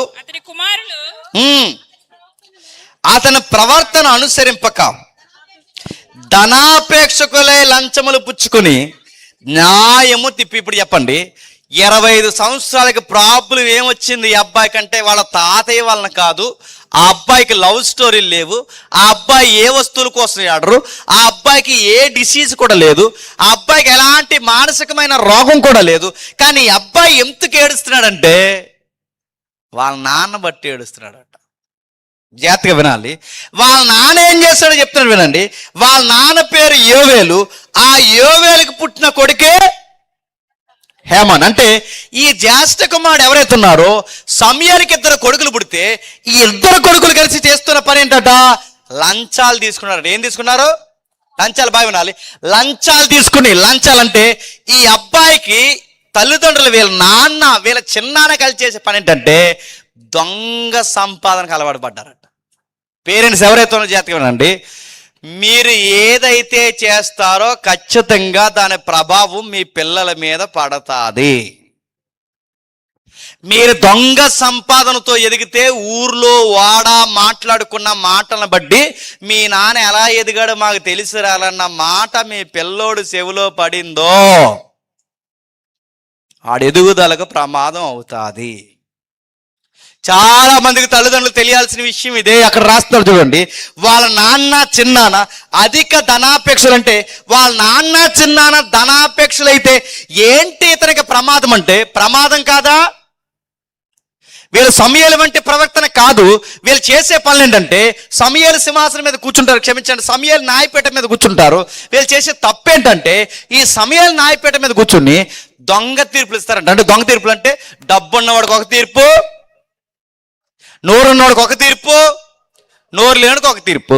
ఇలాంటి దొంగ తీర్పులు తీరుస్తూ వీళ్ళు చేసింది ఏంటంటే చాలా బాధకు గురి చేశారట. సమాజంలో ఎక్కడ చూసినా సమూయేలుకి వయసు అయిపోయింది, సమూయేలు కొడుకులు తెర మీదకి వచ్చారు, సమూయేలుకి వయసు అయిపోయింది, సమూయేలు కొడుకులు తన పేరు చెప్పుకుని లంచాలకి మరిగేసి వీళ్ళు చెప్పిందే న్యాయం అయిపోయిందంట. బాధపడ్డారు. ప్రజలంతా బాధపడి ఒక రోజు ఒక నిర్ణయానికి వచ్చేసారు. ఆ నిర్ణయం ఏంటంటే సమూయేలు గారు ఉండగానే మనం ఏదో ఒక నిర్ణయానికి రావాలి. ఆ నిర్ణయం ఏంటంటే ఇలాగే వదిలేస్తే ఈ న్యాయాధిపతులు ఉన్న వాళ్ళు ఏం చేస్తున్నారంటే వీళ్ళు నోరున్న వాళ్ళకి న్యాయం తీరుస్తున్నారు, డబ్బున్న వాళ్ళకి న్యాయం తీరుస్తున్నారు, మనలాంటి అమాయకుల్ని బాధ పెడుతున్నారు.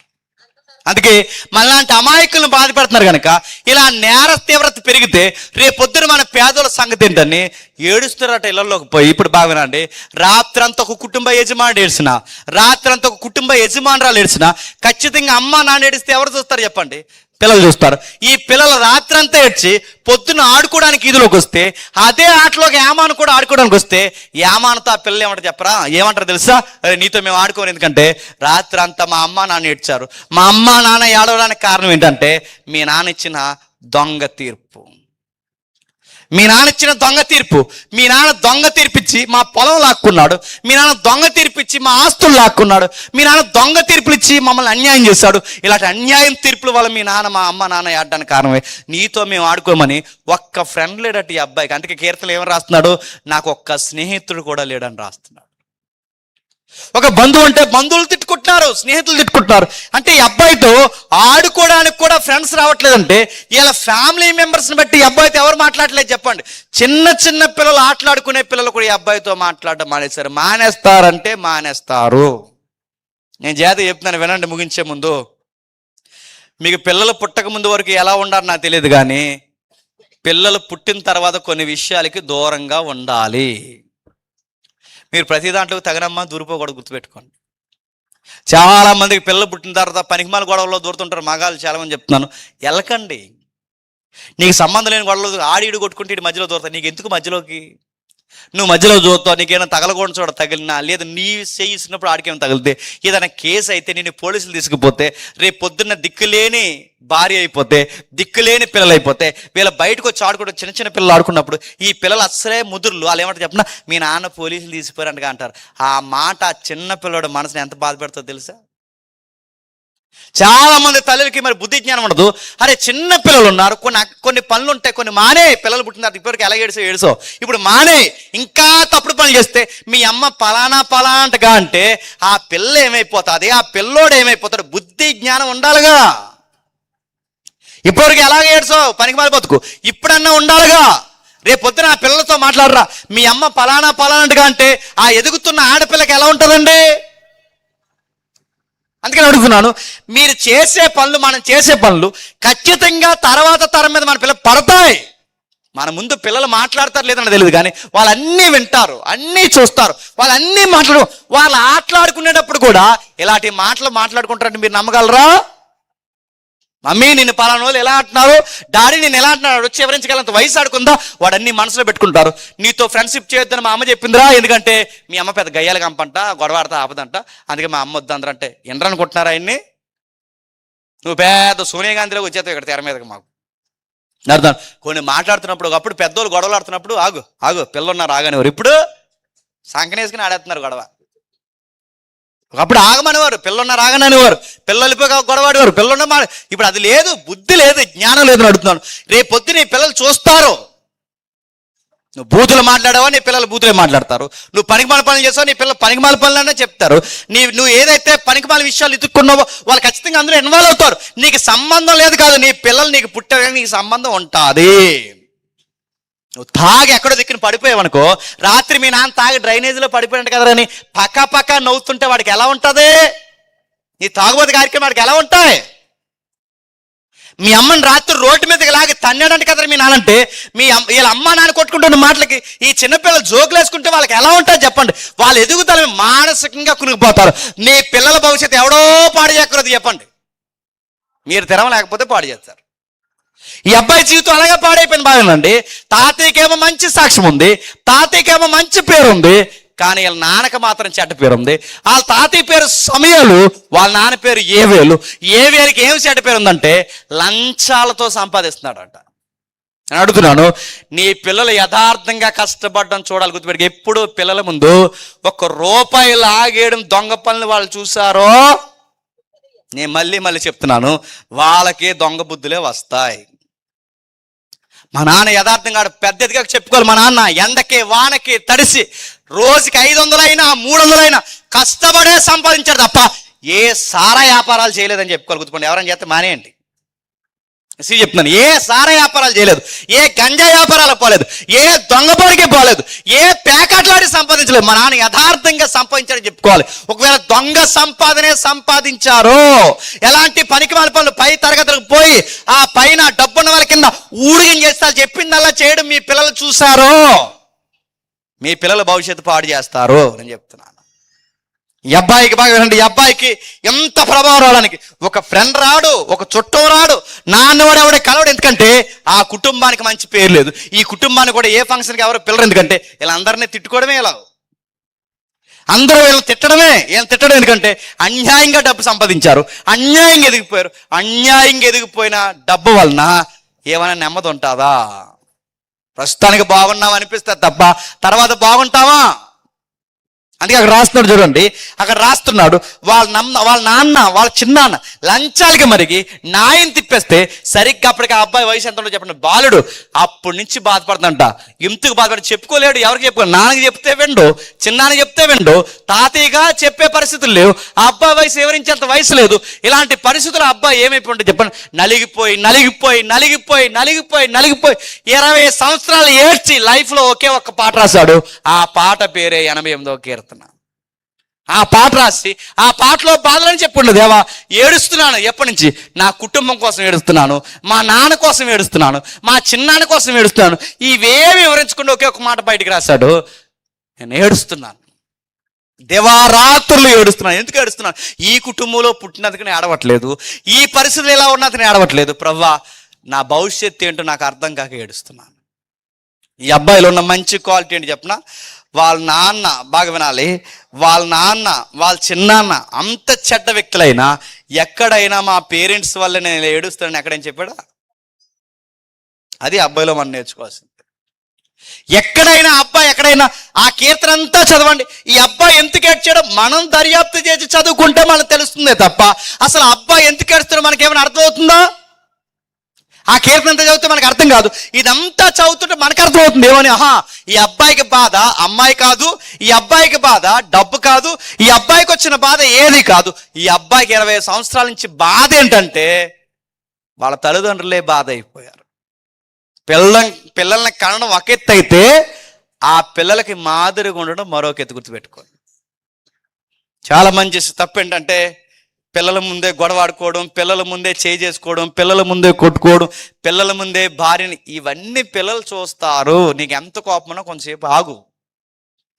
మీకు ఎంత కోపం అంటే మీ ఇద్దరు అవసరమైతే ఆ ఊరు దూరంగా పోయి చితగ్గొడేసి మళ్ళీ వచ్చాను ఇంటికి. కానీ వాళ్ళు ఉన్నప్పుడు ఆగండి, వాళ్ళు చూస్తారు, వాళ్ళు మాట్లాడుకుంటారు. మీరు ఏ కాజ్ మీద గొడవాడుకుంటున్నారో అది వాళ్ళ మైండ్లో పడిందో, ఆడు ఎదిగిన తర్వాత నేను ఎంత గౌరవించమన్నా గౌరవించడానికి వాడికి మనసు రాదు. ఎందుకంటే నువ్వు తెలిసిపోతావు వాడికి. తల్లిగా కొంతమందికి ఏం మాట్లాడాలో తెలియదు, తండ్రిగా ఏం మాట్లాడాలో తెలియదు. ఆ ఎదుగుతున్న పిల్లల ముందు మాట్లాడితే ఇదిగో చూడండి పరిస్థితులు ఎలా దిగజారిపోయాయో. ఏడుస్తున్నాడు 20 సంవత్సరాల కుటుంబం కోసం ఒక కుర్రోడు ఏడుస్తున్నాడంటే తన బాధ ఎక్కడని చెప్పుకోండి, ఎక్కడ చెప్పుకోలేదండి. అబ్బాయిలో ఉన్న క్వాలిటీ ఏంటంటే ఎవరికి చెప్పినా మళ్ళీ ఎవరు లోకు అవుతారు చెప్పండి? వాళ్ళ అమ్మ నాన్న లోకు అవుతారు, లేదా వాళ్ళ నాన్న చిన్నాన్న లోకు అవుతారు, వాళ్ళ కుటుంబమే లోకు అవుతుంది. అందుకే ఎవరికి చెప్పకుండా జీవితాన్ని ఇచ్చిన వాడని ఆ జీవితాన్ని మళ్ళీ నిలబెడతాడని ఎవరి దగ్గరకు వచ్చి ఏడుస్తున్నాడు చెప్పండి? దేవుడి దగ్గరకు వచ్చి ఏడుస్తున్నాడు. ఏ దేవుడు ఉన్నాడో ఆ దేవుడి దగ్గరకు వచ్చి ఏడుస్తున్నాడు. యంగ్స్టర్స్ ఎవరైనా ఉంటే నేను చెప్తున్నాను, నిజంగా మీ అమ్మ అక్రమ సంబంధాలకి అలవాటు పడి ఉంటే, నిజంగా మీ నాన్న దొంగ సంపాదనకి అలవాటు పడి ఉంటే, మీ పేరెంట్స్ సాక్ష్యం లేని వారైతే వాళ్ళ గురించి ఎవరికి చెప్పకండి. మనం చేయాల్సిన మంచి పని ఏదైనా ఉందంటే, మిమ్మల్ని ఎవరైతే పుట్టించాడో ఆ దేవుడి దగ్గరికి పోయి చెప్పండి. మా అమ్మ ఎలాగా, మా నాన్న ఎలాగా, నా పరిస్థితి ఇది, నేను ఎవరికి చెప్పుకోలేడు, నాకు ఒక ఫ్రెండ్ లేడు, ఒక బంధువు లేడు, నాకు చెప్పుకోవడానికి ఎవ్వరు నాతో ఉండలేదు ప్రభా, నా పరిస్థితి ఇది ప్రభా అని ఆ దేవుడికే చెప్పుకోండి. జీవితాన్ని ఇచ్చిన దేవుడే మన జీవితాన్ని మళ్ళీ బాగు చేస్తాడు. అబ్బాయిలో ఉన్న క్వాలిటీ అదే. చాలామంది కుర్రోళ్ళు మాట్లాడతారు, ఎరా సరిగా చదవలేదు ఏంటని అడిగితే, నన్ను మంచి స్కూల్లో జాయిన్ చేయాలి అంటే, లేకపోతే ఎరగదీసేద్దు మాకు, మంచి స్కూల్లో జాయిన్ లేదు. చాలామంది కుర్రగాళ్ళు అంటారు ఏమనంటే, నేను అనవసరంగా ఇక్కడ పుట్టాను, పలానా ఊరిలో పుడితే బాగున్నా అంటే, పలానా ఊరిలో పుడితే ఏం చేస్తావు? నేను ఇక్కడ అనవసరంగా పుట్టాను, ముంబైలో పుడితే బాగా, ముంబైలో పుట్టి తడగొడలేస్తావా? ఏం చేద్దాం? నీకు ఇక్కడ తిరగ లేకపోతే ఎక్కడ తిరగ ఉండదు. చాలామంది పాటలు పడతారు, దిక్కుమాల పాట ఉంటుందండి, మా తాత రిలయన్స్ వాడు అయితే బాగున్ను, మా తాత టాటా. నీకు ఈ తాతే తిరగలేడు, మళ్ళీ నీకు ఆ తాత వీళ్ళందరూ అడుగుతున్నారు. చదివేవాడు, బాగుపడేవాడు, జీవితాన్ని కట్టుకునేవాడు ఎక్కడున్నా కట్టుకుంటాడు. తెరవలేనివాడు ఎక్కడున్నా, నేను అడుగుతున్నాను, ఈదు దీపాల కింద కూర్చుని మన దిగువ తరగతి నుంచి రాజ్యాంగాలు రాసిన వాళ్ళు లేరా? జాతిని ఉద్ధరించిన వాళ్ళు లేరా? పార్లమెంట్ స్థాయిలో కూర్చున్న వాళ్ళు లేరా? అంటున్నావు. ఉన్నారు. బాధ్యత ఉన్నవాడు ఎక్కడైనా బాగుపడతాడు. నువ్వు చెడిపోవాలనుకున్నప్పుడు నువ్వు ఎలాగైనా చెడిపోతావు. ఈ అబ్బాయి చిన్నాన్న మంచోడు కాదు, వాళ్ళ నాన్న మంచోడు కాదు, ఇంత ఎవరో మంచోడు లేకపోయినా ఆ అబ్బాయి ఏడ్చేడ్చి దేవుడు చెప్పుకున్నాడు. ఆ అబ్బాయిలో ఉన్న గుడ్ క్వాలిటీ చెప్పిన తన పేరెంట్స్ని ఎక్కడ డౌన్ చేయలేదు. మీరు నేర్చుకోవాల్సింది, నిజంగా మీ అమ్మ మంచిది కాకపోవచ్చు, నిజంగా మీ నాన్న మంచోడు కాకపోవచ్చు, కానీ ఎవరికి చెప్పక వాళ్ళ గురించి. ఏ దేవుడు ఉన్నాడో ఆ దేవుడికి వచ్చి చెప్పుకో. ఎందుకంటే మన దేవుడు ఒక ఆజ్ఞ ఇచ్చాడు, ఏమని తెలుసా? మీ తల్లిదండ్రులను ఎలాటోలైనా, వాళ్ళు ఎలాటోలంటే ఎలాటోలైనా సన్మానించు. వాళ్ళు తాగుబోతులా సన్మానించు, వాళ్ళు తిరుగుబోతులా సన్మానించు, వాళ్ళకి ఇవ్వాల్సిన గౌరవం ఇచ్చేయి. ఎందుకంటే వాళ్ళకి తెలియదు రేపొద్దు నువ్వన్న నిలబడి, అమ్మా ఇది లైఫ్ కాదు, డాడీ ఇది లైఫ్ కాదు, ఇలా ఉండకూడదు, జీవితంలో సొసైటీలో ఇలా ఉండాలి, నువ్వు చెప్పే స్థాయి వచ్చేంత వరకు వాళ్ళకి ఇవ్వాల్సిన గౌరవాన్ని ఎంత తప్పన నువ్వు వాళ్ళ గౌరవాన్ని సమాజంలో వాళ్ళ ఇజ్జా తీయడానికి చెప్పండి, నీకు రైట్ లేదు. తల్లిదండ్రులు గౌరవించాలి. నేను అడుగుతున్నాను, యోసేపు కుటుంబం ఏదైనా మంచి కుటుంబమా? యోసేపు గారి కుటుంబం, పాత నిబంధన యోసేపు మంచి కుటుంబం చెప్పండి. వాళ్ళ నాన్న పేరు అదో రకం, వాళ్ళ అమ్మ అదో టెంపరు, వాళ్ళ చిన్నమ్మ ఆవిడ గేమింగ్. నేను అడుగుతున్నాను, ఒక్కొక్కరు ఒక టైపు. వాళ్ళ అన్నీలు ఒక ఊరిని నరికేస్తారు, వాళ్ళ చెల్లి ఆడెవడో ఏదో చేశాడు, వాళ్ళ చెల్లి పేరు దేనా. ఒక్కరికైనా మంచి సాక్ష్యం ఉందో చెప్పండి, ఎక్కడైనా వాళ్ళ ఫ్యామిలీని డౌన్ చేశాడా? నేను అడుగుతున్నాను, దావీదు కుటుంబంలో దావీదుకి ఏమైనా గౌరవం ఉందా? కానీ దావీదు ఎక్కడైనా తన కుటుంబాన్ని తక్కువ చేశాడా? శత్రువుని కూడా తక్కువ చేయలేదు. మనం నేర్చుకోవాల్సింది చెప్పిన, ఒక కుర్రోడు లేదా ఒక జీవితంలో ఉన్న ఒక వయసులో ఉన్న యవనస్తులు ఎలా ఎదుగుతారంటే, ఇదిగో ఇలాంటి విలువలు పాటించాలి. మా పేరెంట్స్, మా బ్యాక్గ్రౌండ్, మా ఫోర్ ఫాదర్స్ ఎలాంటి వాళ్ళైనా సరే నేను వాళ్ళని గౌరవిస్తాను, వాళ్ళ జీవితానికి నేను గౌరవపదంగా మారుతాను. వాళ్ళ తేలేని గౌరవాన్ని చెప్పండి నేను తెస్తాను. నా నుంచి మొత్తం లైఫ్ టర్న్ అయిపోవాలి, నా కుటుంబం యొక్క భవిష్యత్తు మారిపోవాలని నువ్వు చదువు కసిగా, నువ్వు కష్టపడి చదువు. నడుతున్న వయసు ఉన్నప్పుడు సేవింగ్స్ అంటే ఏంటో నేర్చుకో, డబ్బు ఎలా దాయాలి నేర్చుకో. 30 ఏళ్ళు దాటేసరికి 40 ఏళ్ళు దాటేసరికి నీకంటే ఒక అకౌంట్ ఫుల్గా మెయింటైన్ చేయడం అంటే ఏంటో, ఆ టైంకి నా దగ్గర ఇంత డబ్బులు ఉన్నాయని ఒక క్యాపబిలిటీ సంపాదించు. సోకైన బట్టలు వేసుకోను, సోగ్గా తినడం, ఈ సోకులు ఎక్కువ రోజులను గుర్తుపెట్టుకో. నువ్వు తల్లిదండ్రులు తేలైన గౌరవం నువ్వు తేవాలని ఒక కసి తీసుకో. నడుతాను, వాళ్ళ చిన్నాన్న వాళ్ళ నాన్న వలన సమయాల గౌరవం పోయింది. కానీ గమ్మత్తని చెప్తున్నా, వాళ్ళ చిన్నాన్న వాళ్ళ నాన్న తీసిన గౌరవాన్ని మళ్ళీ ఎవరు తెస్తున్నారు తెలుసా? ఏమని తెచ్చాడు గౌరవాన్ని. నీ కుటుంబంలో తలకాయలు నీ కుటుంబం గౌరవం తీసేసినా నువ్వు కసిగా ఉండు. ఈ మీటింగ్ ఎవరు పెడుతున్నారంటే అడిగితే నేను చెప్పారు నాకు, యవనస్తులు కలిసి పెడుతున్నారు. నడుతాను, ఈ యవనస్తులందరూ కూడా చెప్తున్నాను, ఈ యవనస్తులు అయిన వారు కూడా మీటింగ్ పెట్టేసి వెళ్ళిపోవడం కాదు, మీ ఊరికి మీ సంఘానికి కూడా మీరే గౌరవంగా ఉండాలి. రేపు నుంచి ఈదులో నేను కనబడను చెప్పండి, మీటింగ్ ఎట్టించిన కనబడతాడు. మీరు మీటింగ్ ఎట్టేసి పక్కకు పోయి మళ్ళీ ఈదులో మీరే లింగిలి పైకి ఎట్టేసి గొడవ పెట్టేస్తున్నారు అనుకోండి, చెప్పండి ఏలేనండి మన మీటింగ్ ఎట్టి అంటారా? ఇక్కడ కుర్చీలు వేసి ఇక్కడే పనులు చేసి మళ్ళీ మీరే గొడవలు దిగిపోయి లేనిపోయిన తతం కార్యక్రమాలు ఉన్నాను అనుకోండి, మిమ్మల్ని అంటారా? నన్ను అనరు చెప్పండి, మిమ్మల్ని అంటారు. అందుకే మిమ్మల్ని బట్టి మీ సంఘానికి గౌరవం రావాలి, మిమ్మల్ని బట్టి మీ కుటుంబానికి గౌరవం రావాలి. మీరు ఏదన్నా బాధల్లో, ఇబ్బందుల్లో, సమస్యల్లో, మీరు ఏదలేని బాధలు ఏదన్నా ఉంటే, పేదరికంలోనే ఉంటే, ఇబ్బందుల్లోనే ఉంటే, సాక్ష్యం లేని కుటుంబంలోనే నువ్వు పుట్టుంటే, ఏమాన్ చేసిన పని చేయండి, వచ్చి దేవుని దగ్గర ప్రార్థన చేయండి. దివారాత్రులు చేయండి. నెల చేస్తారో, 2 నెలలు చేస్తారో, 3 నెలలు చేస్తారో కాదు. ఆ అబ్బాయి 20 సంవత్సరాలు చేశాడు. ఎన్ని సంవత్సరాలు?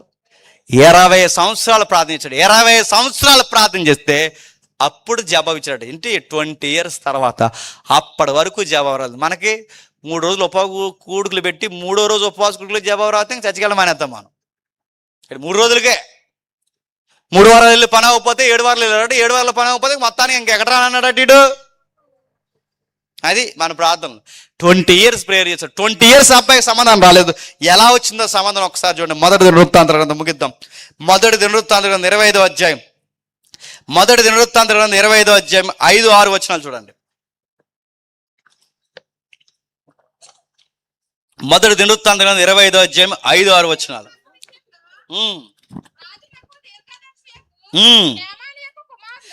రాజు యొక్క దీర్ఘదర్శియగు హేమాను యొక్క కుమారులు హేమాను సంతతిని గొప్ప చేయుటకే దేవుడు హేమానునకు 14 కుమారులను 3 కుమార్తెలను అనుగ్రహించి ఉండెను. వీరందరూ, అక్కడ మంచి మాట్లాడారు చూడండి, వీరందరూ దేవుని వాక్య విషయంలో రాజునకు దీర్ఘదర్శియగు యామాను యొక్క కుమారులు. అంటే రాజునకు దీర్ఘదర్శిగా పనిచేస్తున్న యామాను, ఆ యామానికి కొడుకులు. బాగా వినండి. అంటే ఈయనకి ఎన్ని క్వాలిటీస్ ఉన్నాయి? గాయకుడు, రచయిత, సంగీతం ఎలా ఉండాలో చెప్తున్నాడు. ఇప్పుడు రాజుగారికి ఏంటట? దీర్ఘదర్శి అంటే ఏంటి? భవిష్యత్తుకి ఏ నిర్ణయాలు తీసుకుంటే మన రాజ్యానికి మంచి పేరు వస్తుందో మంచి సలహాదారుడే దీర్ఘదర్శి. అలాంటి దీర్ఘదర్శి అంటే ఇంత మంచి క్వాలిటీస్ ఉన్నాయి. మీరు చూడండి, ఆయన దీర్ఘదర్శి, ఆయనకి గాయకుడు, రచయిత, ఇన్ని క్వాలిటీస్ ఉన్న ఆయన్ని దేవుడు హెచ్చించాలనుకున్నాడట. ఎలా ఇచ్చేస్తున్నారు చూడండి. హేమాను సంతతిని గొప్ప చేయడానికి అడుగుతున్నాను. హేమాను సంతతిని ఎందుకు గొప్ప చేయాలనుకున్నాడు? సమూయేలు సంతతి చెడిపోయారు. సమూయేలు సంతతి నుంచి వచ్చినవాడు యామాను. ఇప్పుడు యామాను సంతతిని హెచ్చిస్తే మళ్ళీ సమూయేలు పేరు మళ్ళీ స్థాపింపబడుతుంది.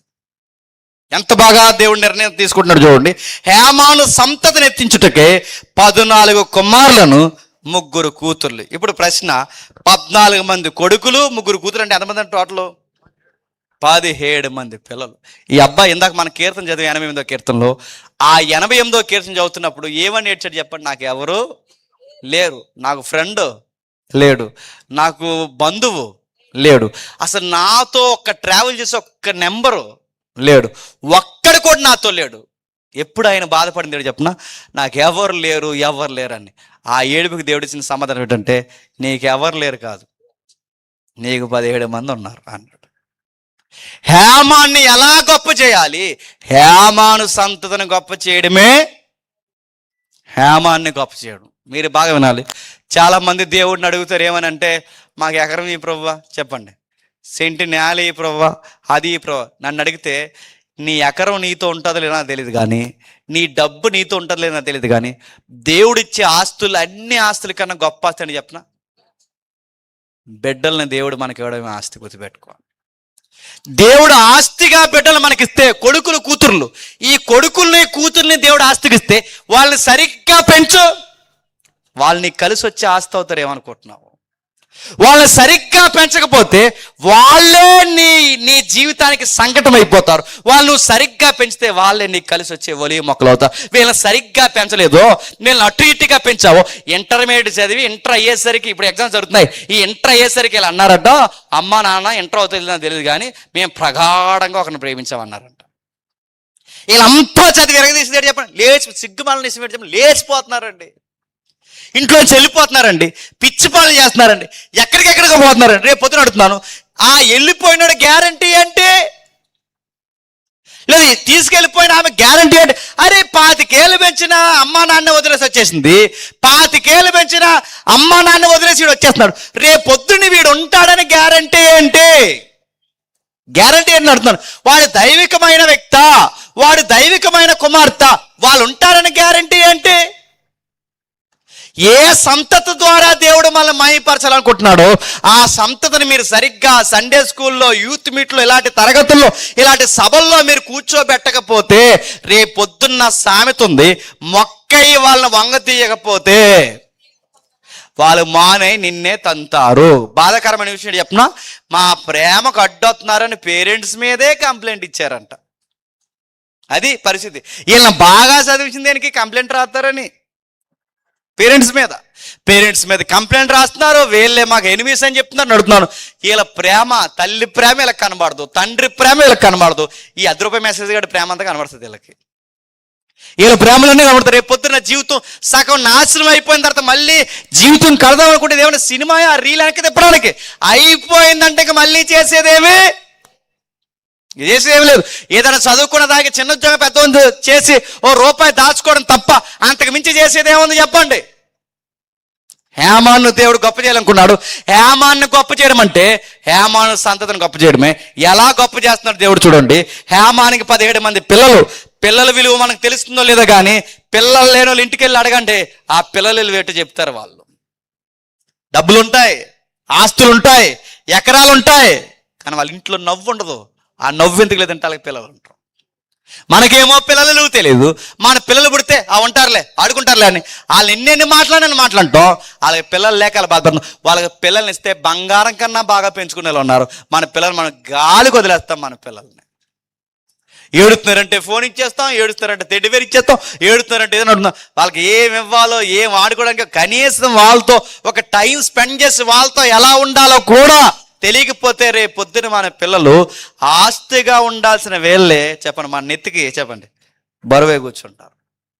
దేవుడు ప్రతి ఒక్కరికి పిల్లలు ఎందుకు ఇస్తాడంటే ఆస్తికర్తలుగా, మనకు కలిసి వచ్చే వలీ మొక్కలుగా 17 మంది పిల్లలు ఇచ్చాడట. ఇంట్లో బోసిపోయిన ఇంట్లో 17 మంది పిల్లలు అంట. ఇల్లు ఎలా ఉంటుంది చెప్పండి? ఒకడుంటేనే మామూలుగా ఉన్నది ఇల్లు. అలాంటిది ఇల్లు అంత పిల్లలైతే సందడిగా ఉంటుంది నడుతాం.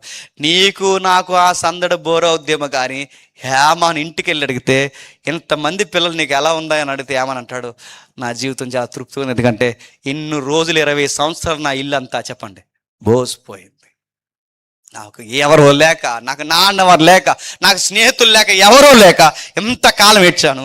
నాకు స్నేహితుల కన్నా గొప్పవాళ్ళు, బంధువుల కన్నా గొప్పవారు నా పిల్లలు ఉన్నారు. ఎందుకంటే స్నేహితులైనా మన దగ్గర అన్నీ ఉన్నప్పుడే మనతో ఉంటారు, బంధువులైనా మనకు అన్నీ ఉన్నప్పుడు మనతో ఉంటారు. కానీ పిల్లలు నిజంగా భయభక్తుల్లో పెంచిన పిల్లలు మనం చచ్చే వరకు మనం చేయబట్టుకుని ఉంటారు. గుర్తుపెట్టుకోండి. అందుకే దేవుడు వాళ్ళని ఏమంటాడంటే నీ పిల్లలు నీ భోజనం వాళ్ళ దగ్గర చెప్పండి ఒలీవ మొక్కలు అవుతారు. ఎప్పుడవుతారు? నీ పిల్లలకు కూడా యెహోవా యందలి చెప్పండి భయభక్తులు ఉంటాయి. ఈ పిల్లలకి ఏమి నేర్పించాడు? 17 మంది పిల్లలు పుడితే ఏం చేశాడు చూడండి. వీరందరూ ఆసాపునకును, ఒదీదునకును, తన ఏమానునకును రాజు చేస్తున్న కట్టడ ప్రకారం యెహోవా ఇంటిలో తాళములు, స్వరమండలములు, సితార వాయించుచు, గానము చేయుచు తన తండ్రి చేతి కింద దేవుని మందిరపు సేవ జరిగించుచునెను. యెహోవా గానము చేయట్లో నేర్పు పొందిన తమ సహోదరులతో కూడా ప్రవీణులైన పాఠకులు లెక్క 285 మంది. ఇప్పుడు చెప్పండి, 280 నుంచి 300 మందిలో యామాను కొడుకులు కూడా ఉన్నారంట. వీళ్ళని దేవుడు వాళ్ళ కొడుకుల్ని ఇస్తే, యామాన్ గారి కొడుకుల్ని ఇస్తే, యామాన్ ఏం చేశాడు చెప్పండి? తలకో లక్ష తింటారు నెలకన్నాడా? మనకే పిల్లలు ఉంటే ఏం చేస్తాం చెప్పండి? ఆడినెక్కడ, ఈయనెక్కడ, ఆడినక్కడ అన్నిటిలో జాయిన్ చేసి ఇంక అందరితో పని చేసి మనం ఏ పని చేయము, ఇంకా లింగ్ కట్టుకుని బుల్లెట్ వేసి తిరగడం ఇంకా. కానీ ఆయన చూడండి ఏం చేశాడు? ఆ 10 మంది పిల్లలు మగపిల్లలు ఉంటే ఆ మగపిల్లని ఏం చేశాడు? ఏ దేవుడైతే నాకు పిల్లల్ని ఇచ్చాడో ఆ పిల్లల్ని దేవుని సన్నిధిలో నిలబెట్టాడు. హేమాను ఊరకే దేవుడు గొప్ప చేయాలనుకోలేదు. దేవుడు ఈ రాత్రి కూడా చెప్తున్నాడు, నిన్ను నీ పిల్లల్ని దేవుడు గొప్ప చేయాలంటే సూత్రం ఒకటే, నీ పిల్లలు నువ్వు యెహోవా యందలి భక్తిలో ఉండి. గుర్తుపెట్టుకో. దేవుడు పడి ఏడు, ఎన్ని సంవత్సరాలు ఏడుతో ఏడు, అది 1 సంవత్సరం ఏడుతో ఎన్ని సంవత్సరాలు నేను ఏడు. నీ పిల్లలకి జవాబు దొరికే వరకు ఏడు, నీ పిల్లలకి భక్తి వచ్చే వరకు ఏడు, నీ పిల్లలు దేవుడికి దగ్గర అయ్యే వరకు ఏడు. దేవుడు ఖచ్చితంగా నీ ఏడుపుకి ఏదో ఒక రోజు చెప్పండి జవాబిస్తాడు. ఏడ్చాడు ఏడ్చాడు ఏడ్చాడు. తన పిల్లలు 10 మంది పిల్లలు పుడితే 10 మంది సంపాదించాలంటే నేను ఏ పని చేయకుండా కూర్చుంటాను అనలేదు. ఆ 10 మంది సంపాదన కలిసి నేను బాగా సంపాదించి పోగేసుకుంటాను అనలేదు. ఆయన గారు చేసిన పని ఏంటి చూడండి. ఒరే, డబ్బులు ఈ రోజు ఉంటే రేపు పోతాయి, సంపాదన ఈ రోజు ఉంటుంది రేపు పోతుంది, కానీ భూమి మీద వ్యర్థము కానిది ఏదైనా ఉంది అంటే యెహోవా యందలి పరిచర్య. అందుకే మీరు ఉండాల్సింది ఎక్కడ చెప్పినా దేవుని పరిచర్యలు ఉండాలని చెప్పి మొత్తం పిల్లలందరినీ తీసుకొచ్చి ఎక్కడ నిలబడి చెప్పండి, దేవుడికి వర్షిప్ చేసే టీం ఉంటుంది చూసారా, ఆ వర్షిప్ టీంలో నిలబెట్టాడట. సొలొమోను కట్టాడే మందిరం, ఆ సొలొమోను కట్టే మందిరంలో ఆ వర్షిప్ చేయడానికి టీం మెంబర్స్గా పెట్టాడట. ఆయన టీం మెంబర్స్ ఉంటే బాగా వినండి, 270 నుంచి లేదా 280 నుంచి 300 మంది. 300 మంది అంటే 300 మందిలో అందరూ ఎలాంటి వాళ్ళు ఉంటారంటే ప్రవీణులు. అంటే వాళ్ళకి చాలా నిపుణత ఉంటుంది పాటలు పాడడంలో. ఆ పాటలు పాడే నిపుణతలో వీళ్ళకు కూడా బెస్ట్ సింగర్స్గా నిలబడారంటే ఎవరు చెప్పండి? హేమాను కొడుకులు. నేను ముగిస్తున్నాను. హేమాను కొడుకులు దేవుడు పాటలు పాడుతున్నప్పుడు ఏ పాటలు పాడతారు? దావీదు ఏ పాటలు రాశాడో ఆ పాటలే పాడతారు. ఆసాపు ఏ పాటలు రాశాడో ఆ పాటలు పాడతారు. మరొక మాట చెప్పిన, వాళ్ళ నాన్న రాసిన పాట కూడా పాడతారు. ఆ పాట ఏంటి చెప్పండి? ఈ 88వ పాట కూడా పాడతారు. ఇప్పుడు చెప్పండి, 88వ కీర్తన పిల్లలు పాడుతుంటే 300 మందితో కలిసి ఈ 10 మంది మగ పిల్లలు కలిసి ఆ పాట పాడుతుంటే వాళ్ళ నాన్న అక్కడ నిలబడినప్పుడు ఏమనిపించుంటుంది చెప్పండి? ఖచ్చితంగా ఏడుస్తాడు. ఈ పిల్లలు పాడుతున్నప్పుడు ఇది మా నాన్న పాట పలానా టైంలో రాసుకున్నాడని ఆ 10 మంది పిల్లలు కూడా ఆ పాట నాకు ఎవరో లేరు, నాకు చీకటే ఉంది, నాకు స్నేహితులు లేడు, బంధువులు లేరు, ఆ లిరిక్స్ వాళ్ళిద్దరూ ఆ 10 మంది పాడుతుంటే వాళ్ళ నాన్న పాటను పాడుతున్నప్పుడు వాళ్ళని ఏడ్చినట్టు చెప్పండి. నాకు తెలిసి దేవుని సన్నిధిలో గతాన్ని జ్ఞాపకం చేసుకుంటూ, వర్తమానాన్ని జపించుకుంటూ, భవిష్యత్తుని చూసుకుంటూ ఎలా ఉండే మా జీవితాన్ని ఎలా మార్చా ప్రభు అని దేవుణ్ణి కన్నీటితో ఏం చేస్తుంటారు చెప్పండి? ఆరాధించుంటారు. నేను ముగిస్తున్నాను. 25 ఏళ్ళ కుర్రోడు దేనికోసం ఏడ్చాడు అంటే, నా జీవితాన్ని సమాధానకరంగా మార్చి ప్రభు అని ఏడ్చాడు. ఈ రాత్రి నేను ముగిస్తున్నాను. మీకు 25 ఏళ్ళు ఉన్నాయో 20 ఏళ్ళు ఉన్నాయో నాకు తెలియదు, కానీ మీకు 30 సంవత్సరాలు ఉన్నాయో 40 ఏళ్ళు ఉన్నాయో నాకు తెలియదు, కానీ మీ జీవితం మీ కుటుంబం వల్ల మీకు సమాధానం లేకుండా ఉంటే ఎవరికి చెప్పకండి, ఎవరి దగ్గరికి వెళ్ళకండి, దేవుడి దగ్గరికి రండి. ప్రభా, ఏంటి మా లైఫ్? నా ఊరికి నేనేం ఉపయోగపడతాను? నా ఈదికి నేనేం ఉపయోగపడతాను? నా కుటుంబానికి నేను ఏం గౌరవం తెస్తాను? నాకు సమాధానం ఇచ్చే వరకు నన్ను నడిపించు ప్రభు అని దేవుడికి అడిగి, ఈ రోజు సమాధానం రాకపోయినా రేపు వస్తుంది, రేపు రాకపోయినా ఇప్పుడు వస్తుంది. ఆయన బలమైన హస్తముల కింద అణిగిమనుకుంటే తగిన సమయం అంది ఆయనే నీకు చెప్పండి సమాధానం ఇస్తాడు. అప్పటి వరకు ఏడవండి, ఎంత ఏడుస్తారు ఏడవండి. కానీ మన ఏడుపు దేనికోసం ఏడు చెప్తున్నా? అబ్బాయిలు అయితే అమ్మాయిల కోసం ఏడుస్తున్నారు, అమ్మాయిలు అయితే అబ్బాయిల కోసం ఏడుస్తున్నారు. మీరు ఎవరి కోసం అయితే ఏడ్చారు రేపు పొద్దున్న వాళ్ళే మీ జీవితానికి ప్రమాదం అవుతారు. మనుషుల కోసం ఏడకండి. ఎందుకంటే మనిషి ఈరోజు ఒకలా ఉంటాడు, రేపు ఒకలా ఉంటాడు. ఈరోజు ఒకలా ఉంటారు, రేపు ఒకలా ఉంటాడు. ప్రేమ తరిగిపోద్ది, మారిపోద్ది. కానీ తరగని ప్రేమ ఏదైనా ఉంది అంటే దేవుని ప్రేమ. ఆ దేవుని దగ్గర ఏడవండి. దేవా, మా భవిష్యత్తు ఇది, మేము పుట్టినందుకు మా చదువులను ఆశీర్వదించు, మా చదువుల్ని, మా గ్రామానికి. ఎందుకంటే మీ ఏరియాలో ఏం జరుగుతుందో, క్రిస్టియానిటీకి ఎంత అన్యాయం జరుగుతుందో మీరు చూస్తున్నారు. అవి చూస్తున్నప్పుడు మీ రక్తం ఎలా ఉందో నాకు తెలియదు, కానీ చదువుకుంటున్న పిల్లలుగా మీరు అనుకోవాలి, మా జనరేషన్ వచ్చేసరికి మేమే చట్టాలు మాట్లాడే స్థాయికి, మేమే ఉన్నతమైన స్థాయికి, మా క్రైస్తవ విలువల హక్కులు కాపాడే స్థాయికి మేమే ఎదగాలి. నాయ కోవిలు కానీ కసితో చదవండి. చదివితే దేవునికి మహిమ వచ్చేలా చదవండి, చదివితే దేవునికి గౌరవం వచ్చేలా చదవండి. మీ చదువు మీ కుటుంబానికి గౌరవం తెచ్చేలా చదవండి. మీ అమ్మని, మీ నాన్నని, అందరినీ గౌరవించేలా చదవండి. మీరు సంపాదించారా? ఆ రూపాయి గౌరవప్రదమైన సంపాదన నువ్వు ఒక వస్తువు కొంటే మీ ఊరికే ఆశ్చర్యకరంగా ఉండేలాగా, ఒక చక్కటి స్థితిగతుల్లో ఉండేలాగా సంపాదించండి. ఇలాంటి స్థితిగతులు మీరు వస్తే నేను మళ్ళీ చెప్తున్నాను, దేవుణ్ణి పడి ఏడవండి, దేవుడు మీకు సర్వము సమృద్ధిగా మారుస్తాడు. హేమాన్ని మార్చేశాడు. తాతయ్యకున్న సాక్ష్యాన్ని మళ్ళీ ఈ అబ్బాయికి తెచ్చాడు. వాళ్ళ నాన్న మంచోడు కాకపోయినా, వాళ్ళ చిన్నాన్న మంచోడు కాకపోయినా, ఈ అబ్బాయి జీవితాన్ని, తన పిల్లల జీవితాన్ని మంచి సాక్ష్యంగా మలిచాడు. ఒకవేళ మీ అమ్మ మంచిది కాదేమో, మీ నాన్న మంచోడు కాదేమో, మీ అమ్మమ్మ, మీ తాతయ్యలు ఎవరో మంచోడు కాదేమో, వాళ్ళందరినీ పక్కన పెట్టు, వాళ్ళ గురించి నువ్వేం డిస్కషన్ చేయకు. ఎంత ఏడవాలో దేవుడి దగ్గర ఏడు. ఏ ఆడపిల్ల కొరకు ఏడవద్దు, ఏ మగపిల్లడి కోసం ఏడవద్దు, మీ వయసులో దేనికోసం ఏడవద్దు. చదివేరా? చదివేయండి. డబ్బులు సంపాదించాలా? సంపాదించండి. ఉద్యోగం కొట్టాలా? కొట్టండి.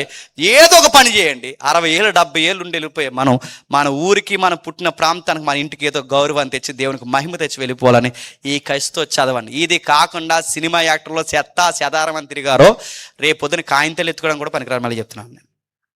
దేనికి పనికిరారు. ఈ మధ్య ఎక్కడ లేని బాడీ పిచ్చి వచ్చింది, బాడీ బిల్డింగ్లు నడుతున్నాను. చేసుకో, ఈ బాడీ బిల్డింగ్లతో పిచ్చుతుండు, చెయ్యి, ఫిట్నెస్ మంచిదే. కానీ ఆ బాడీ బిల్డింగ్లో జిమ్ చుట్టూ తిరిగావు, రేపు పొద్దున్న జిమ్ దగ్గర నేను మళ్ళీ చెప్తున్నాను, ఆ బరువులు ఎత్తుకుని తుడుచుకోవడం తప్ప దేనికి పనికిరారు మళ్ళీ చెప్తున్నాను. చెయ్యాల్సిందే. చదివే టైంలో చదువు, ఫిట్నెస్ టైంలో ఫిట్నెస్ పెంచు, చదివే టైంలో చదువు, జాబ్ కొట్టే టైంలో కొట్టు, ఒక చక్కటి ఇల్లు కట్టు, ఒక పిల్లని చేసుకో, పెళ్లి చేసుకో, చక్కగా పిల్లని కాను, ఒక గౌరవపదమైన సమాజంలో ఉండు. నిన్ను చూస్తే ఇలా ఉండాలని చెప్పుకుని ఉండు. అలాంటి స్థితిగతులు ఎలా వస్తాయంటే నువ్వు ప్లాన్ చేస్తే వస్తే లేదని తెలియదు, కానీ ఆ దేవుడి దగ్గరకు పోయి ప్రార్థన చేయి, ఖచ్చితంగా దేవుడు నీకు చెప్పండి ఉన్నతమైన సమాధానం వస్తుంది. యామాన్ని ఆదరించిన దేవుడు మన గ్రామంలో ఉన్న ప్రతి బిడ్డని దేవుడు ఆశీర్వాదకరంగా మార్చును గాక. Amen, amen, amen.